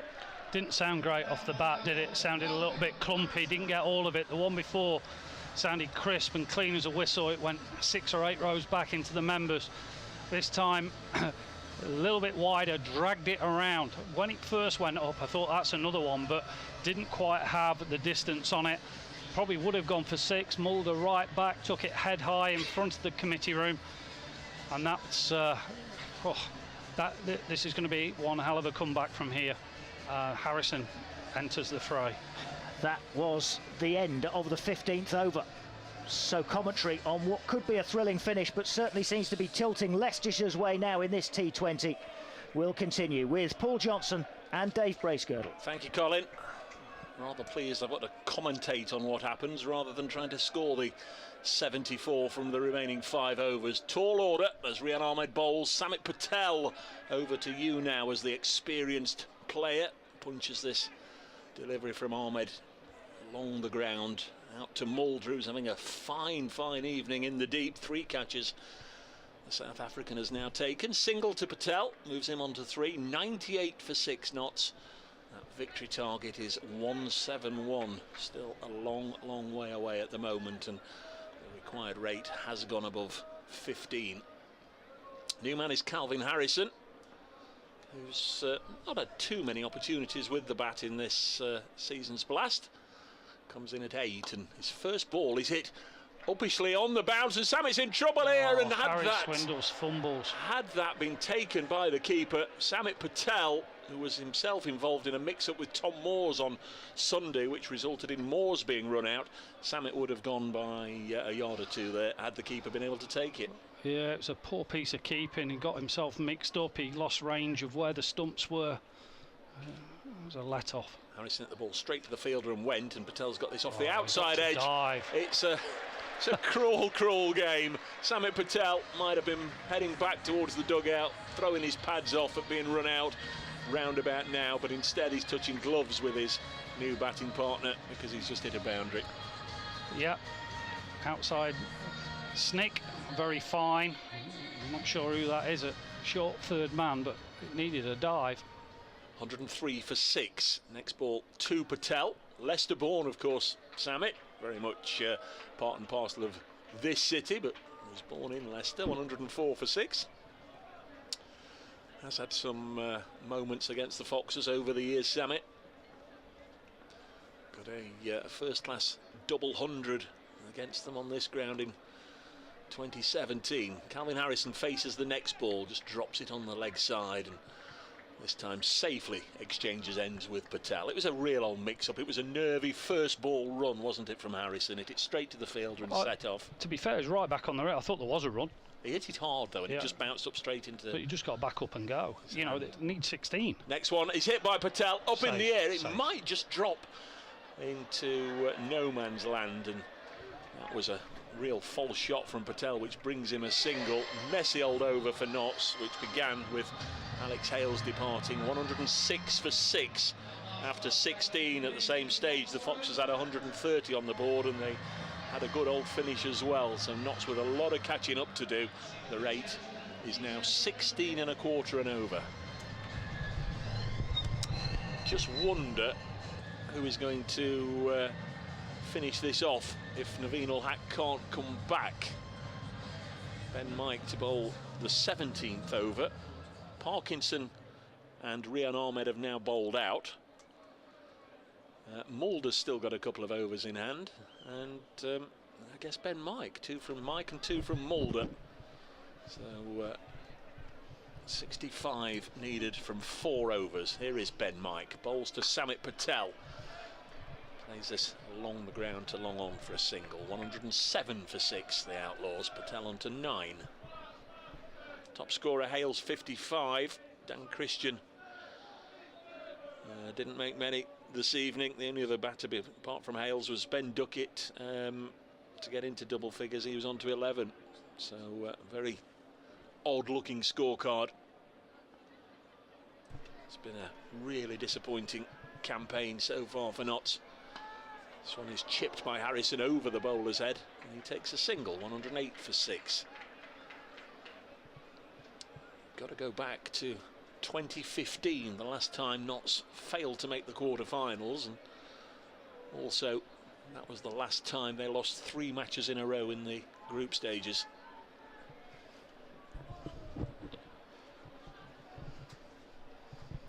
They're on the brink of doing that this evening. Patel on strike, though. He'll help this onto the leg side, and they'll only get a single.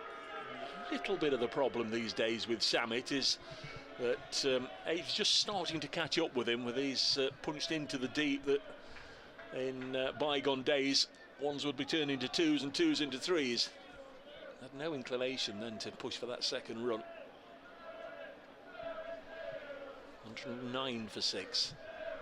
Halfway through the 17th over, Mike bowls into the pads of Calvin Harrison, who had his forward momentum taking him a few strides down the wicket towards the bowler, and he was quickly sent back. To be fair, disciplines have been good, Dave, haven't they, from the Foxes? They've fielded fairly well. My one criticism is that they've jogged singles tonight, Notts. They haven't really, you know, we said that there's lots of 2s out there. you know, when the ball's been hit out, they haven't really put them under pressure. We've seen 1 or 2 misfields, and I think that the pressure could potentially have been put on them a little bit earlier by running harder. And Mike bowls. Calvin Harrison has played this into the offside, a fairly nondescript sort of shot, but he found the gap, gets the single. 110 for 6, 61 required from 19, and you'd have to say right on the brink now of not being able to do this and not being able to qualify. Ben Mike steadies himself at the end of his mark. He's a pace or two beyond the 30-yard discs, and then in he comes, accelerating nicely past the umpire. Patel looking for the big hit. 1 bounce down the ground to long on and can only get a single. The Notts are on to Nelson after 17 overs. They require 60 from 3 overs. Not entirely sure how many times they will have done that. 20 and over for the last 3 overs to win. I certainly can't remember it. Maybe Paul Johnson did it in his days, but it's not very often that you'd be given much of a sniff. What, with our bats? Well, I think that I think the crowd have made their mind up. Well, there's a combination of the Leicestershire supporters very much getting involved with the DJ's request to join in with the music, and the Notts supporters, many of whom are heading home. But back on the field and back into the bowling attack, thankfully, is Naveen ul Haq. He seems to have got a strapping on his left hand, Colin. If that was there before, I think that's one of those wristbandy things. I think the red stuff on his right one was where he got pinned. 111 for 6. Here is Naveen then to bowl to Samit Patel, wide of the off stump, and that should be caught, and it is called as a wide. Just for a moment, the umpire Ben Debenham just left us all guessing a little bit, but then he stretched out his arms. So yeah, I think he was looking to see where Samit was at the point in delivery. So if it had gone a little bit offside, they do give a little bit of lenience. You know, they're only guidelines. I'm of the opinion if it's outside those guidelines, then stick your arms out, umpire. Make them bowl at the sticks. Oh, that's probably the worst place you can bowl at times. 112 for 6. There's Naveen ul Haq, Afghanistan international. Bowls to Samit Patel, who's lifted this into the offside. Will he get away with it? No, he won't. What a great catch. Ben Mike's on fire. Great catch from Ben Mike on the Fox Road side of the ground. Ran round the boundary all the time whilst he was really putting the heat on to get into position. He had to cast an eye up into the sky to follow the track of the ball, and he judged it very nicely indeed. And Samit Patel, the next to fall, out for 12, caught by Mike from the bowling of Naveen ul Haq, who's obviously much happier now than he was in his earlier stint when he got a nasty blow on the hand.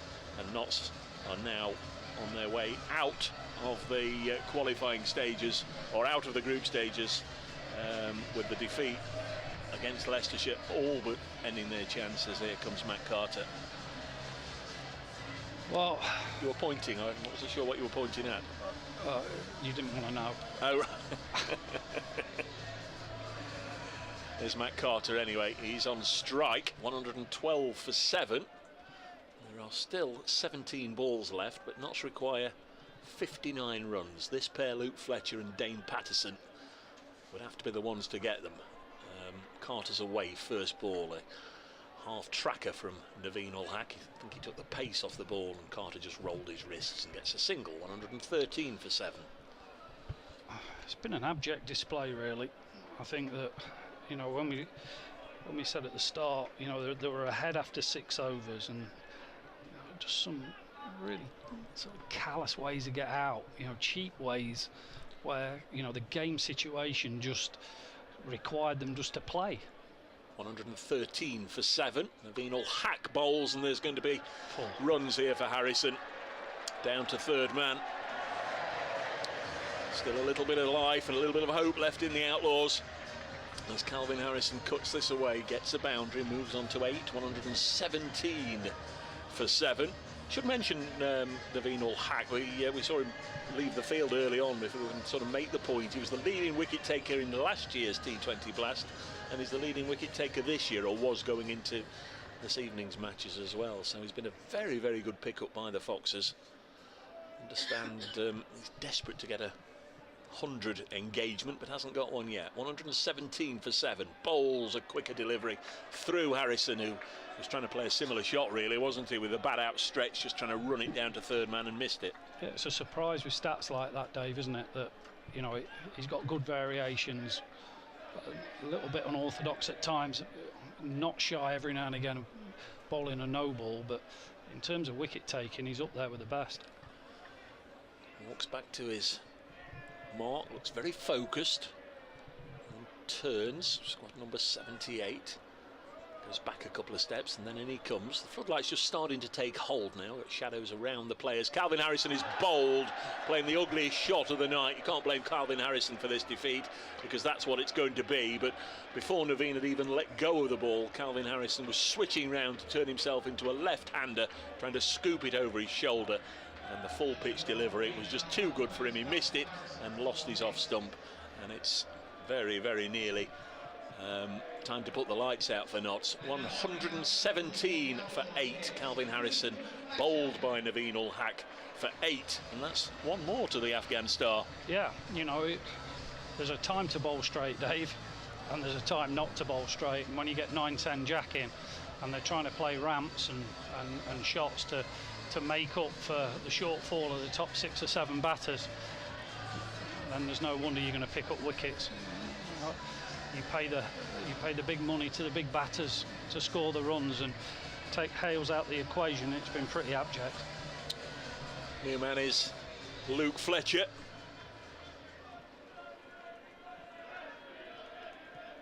He's on strike, of course. We'll, I'm sure, give it a bit of a go. 54 required from 13. Naveen ul Haq bowls and Fletcher punches it crisply, too crisply, to extra cover. No chance of a run, and it is the end of the over. Naveen ul Haq 3 overs, 2 for 22. Notts 117 for 8. There are 2 overs left in this one. 54 required from 2 overs. Neil Diamond will be happy. He's got a few more royalties on his way. You can perhaps hear in the background, but the Notts supporters that have stayed inside the Trent Bridge ground, they're not too happy at what they're seeing. No, it's been a disappointing campaign, hasn't it, so far?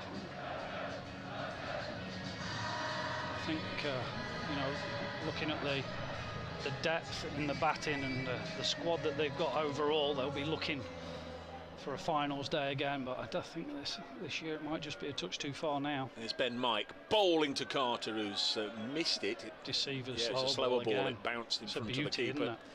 There's just Callum Parkinson, 4 overs, 2 for 21, and Rian Ahmed, the other spinner, 4 overs, 2 for 25, that's bowled out.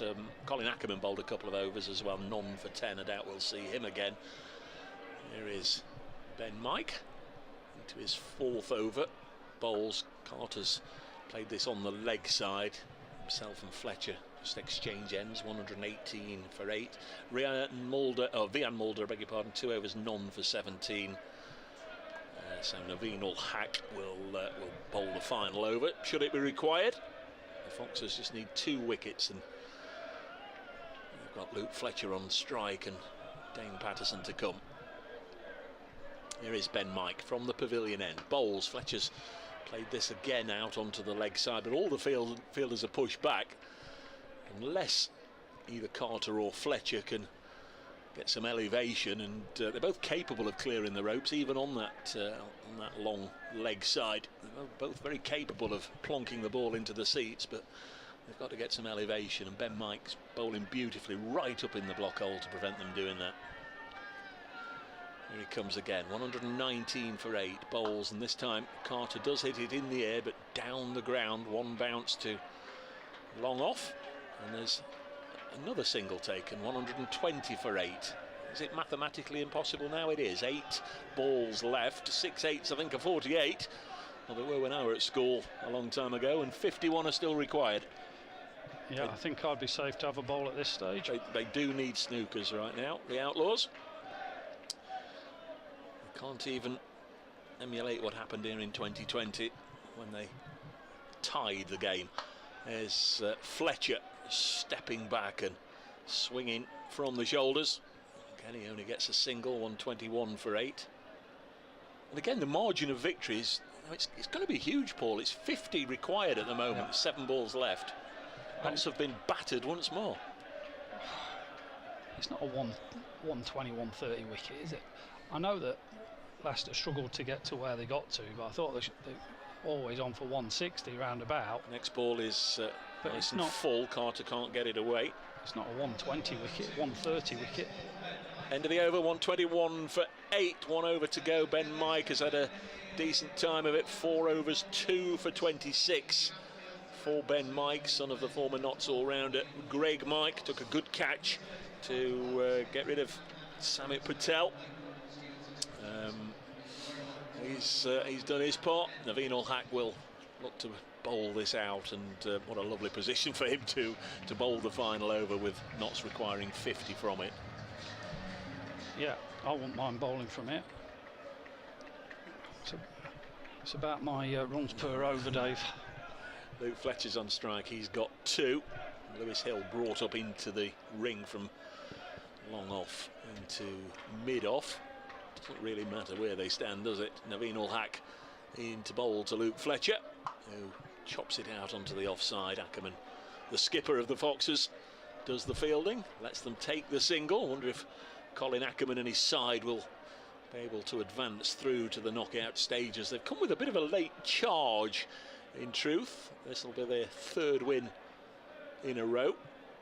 They've got some time away,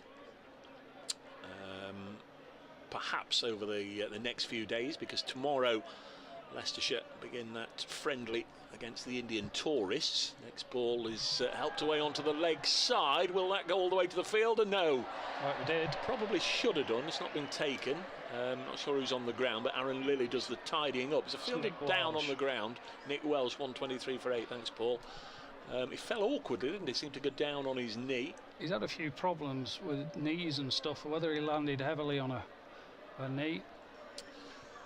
Physio's just going to come and just check him out, so there'll be a little bit of a hold up there at 123. Well, the physio's been sent back, but Nick Welsh showing no signs of recovering from that fall onto his knee. Aaron Lilly giving him the verbal magic sponge there. He whispered some words into his ear and up he popped. You'll be okay, son.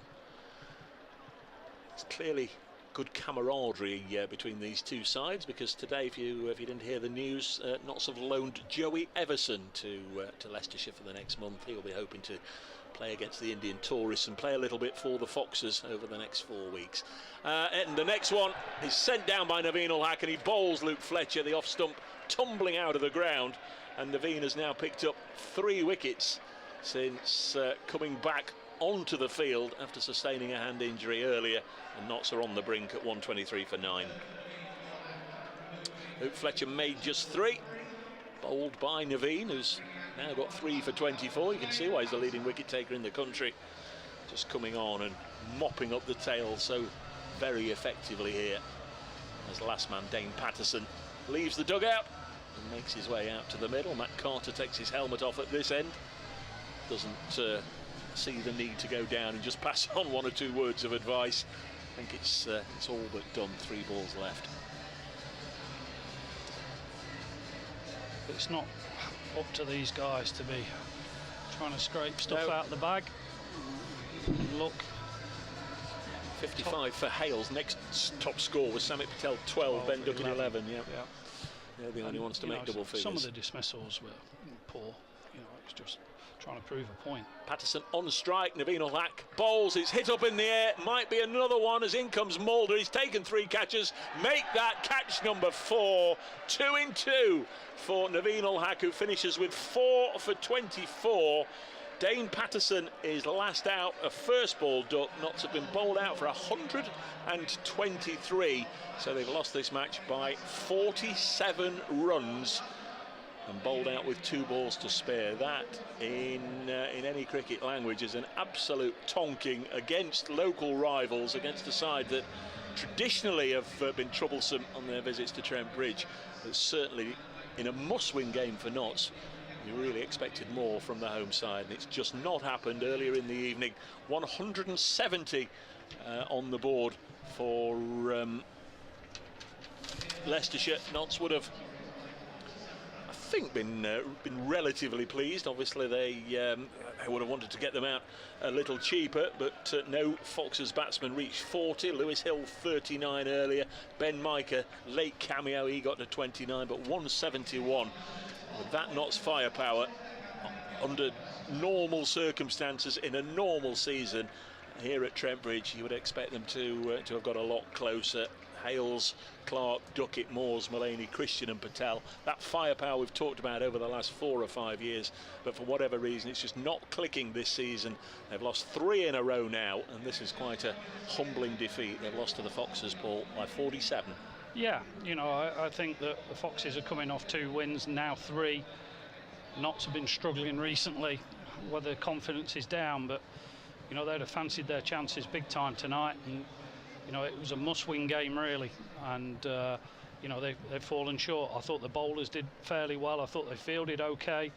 There was 1 or 2 little fumbles and bits and bobs, but nothing too horrendous. There was a drop catch, but you know, the batting display, you know, take Alex Hales out of the equation, and you know, you got a high score of 12 and then 11, and the rest are in single figures. And for the quality of what you got in that top 7, you know, it's pretty disastrous really in terms of a one-off evening. But you know, it's probably not been that over the season either, Dave. It's not. No, it certainly looked as if Hales made his mind up, and obviously it was more and more made up for him as wickets fell at the other end to go as deep as he could, take it towards the end, and then bank on his formidable 6 hitting to get Notts over the line. He hit a huge blow off Ben Mike for the 6 to take him from 49 to that half century from 42 balls. He tried it again next delivery, but Vian Mulder, as we said, took 4 catches in the innings, took the catch, and from then on it was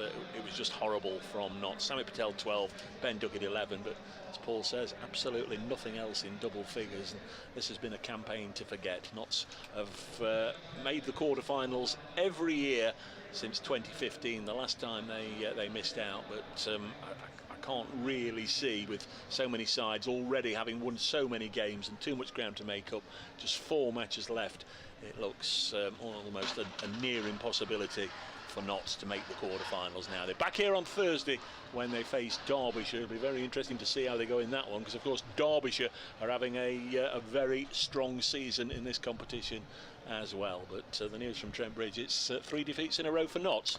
Yes, it is. Thanks, Dave. Just get Paul's thoughts on how the table looks and whether or not you agree, Paul, with what Dave's just saying, his assessment there. With 4 games to go, Notts stay on 7 points. Leicestershire will move up the table tonight. They'll certainly go above Yorkshire into 5th place on 12 points. That's the same at the moment as Derbyshire and Birmingham, who are in 3rd and 4th place.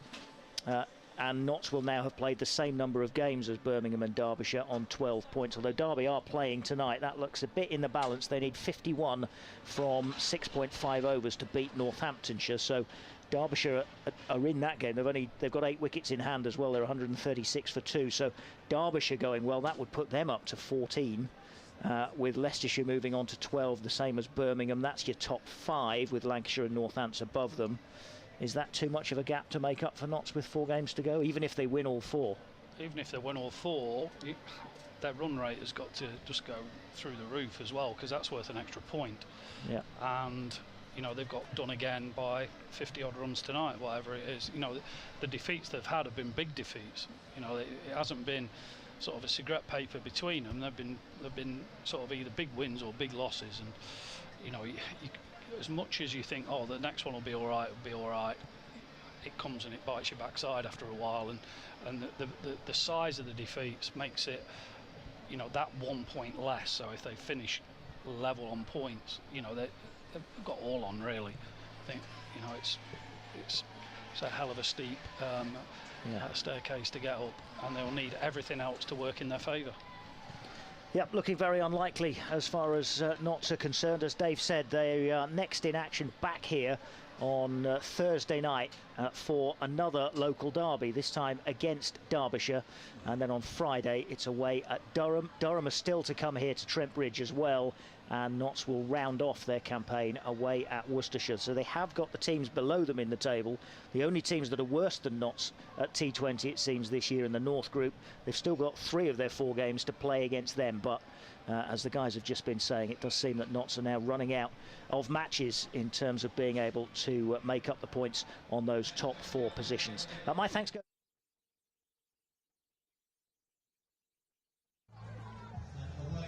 Okay, so obviously a disappointing night here at Trent Bridge with the Leicestershire Foxes winning by 47 runs. Pete, appreciate your time right now. I don't have to ask you how you're feeling because I know. At the halfway stage, 171 the target. How did you feel about that sort of first part of the game and the target that we were given? Yeah, I think we felt okay with it actually. I mean, they got away a little bit at the end. Ben Mike struck it well. But I think generally we thought 170 was chaseable. We know Trent Bridge really well. Fast outfield, shortish boundaries. And it wasn't to be. We never got out of the blocks. We never really got any momentum at any stage, really. It kind of felt that, I use Alex Hales as a prime example, was hitting the ball well, but it felt that it was always going to a fielder. Couldn't really get it to obviously where he wanted to. Is that kind of like a symbol of our innings in this game, really? You know, we hit the ball, but we just couldn't get the runs and get those boundaries that we needed. We never got them under pressure, did we, at all with the bat? No bowler ever got under pressure. I mean, we did. We hit a lot of fielders, but when you hit a fielder, you give the bowler some credit because he's bowled the line, he's executed where he wants to go. You put your field in. You can't defend the whole field. You defend certain areas. So I give him some credit for doing that. But yeah, we never got them under pressure, and this game is about getting bowlers under pressure. Trent Bridge is about getting bowlers under pressure. You know, we didn't. I think it was about a 6-over period. We didn't score a boundary, and that really puts you behind the 8 ball. So we can't complain. The lads were up for it. They prepped up well. Everybody's up massively up for the challenge. We just didn't play well enough. I mean, this campaign's been very kind of stop-start. It's been very judgery, if I use that word.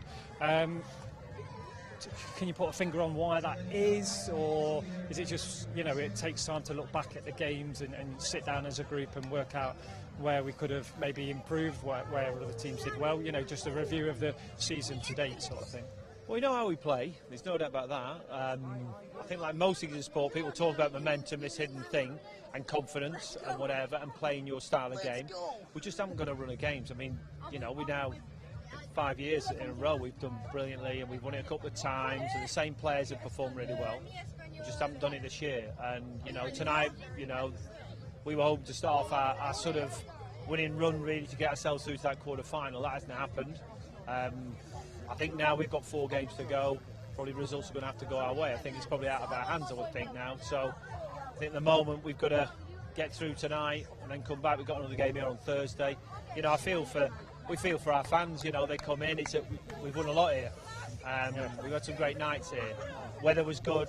They came and pitched up and we didn't deliver, so we always feel disappointed on that front. I think it's always on these nights, you kind of forget those times, don't you? It's easy to forget the 5 years that we've had, the nights we've had here. But you just mentioned Thursday night, finally. Derbyshire, another local rival. There's not much time in between, you know, tonight's game and Thursday's game? Yeah, Thursday game. Yeah. Is that a good thing finally that we don't have long to really? I don't think it makes. I mean, we want to play. There's no doubt about that. I mean, Derby's another big game, as this was a big game. They're all big games now. You know, we played it before. We played Leicester and beat them this year, so we knew if we play well, we got a great chance. You know, we'll look at Derby over tomorrow, come back, and try and put on a better show. That's all we can do. We try and, you know, make sure that we, you know, be up for it, yes, and we have to execute our skills better. No other thing to really concentrate on. Okay, well, I appreciate your time as always, Pete. I know it's never easy in these situations, but I really do appreciate your time, and obviously, you know, commiserations to that. Go on, DC, you're free to go round. I'm going to literally just say thank you for Pete for tonight, and I'll squeeze back literally, but the lads are just signing some autographs.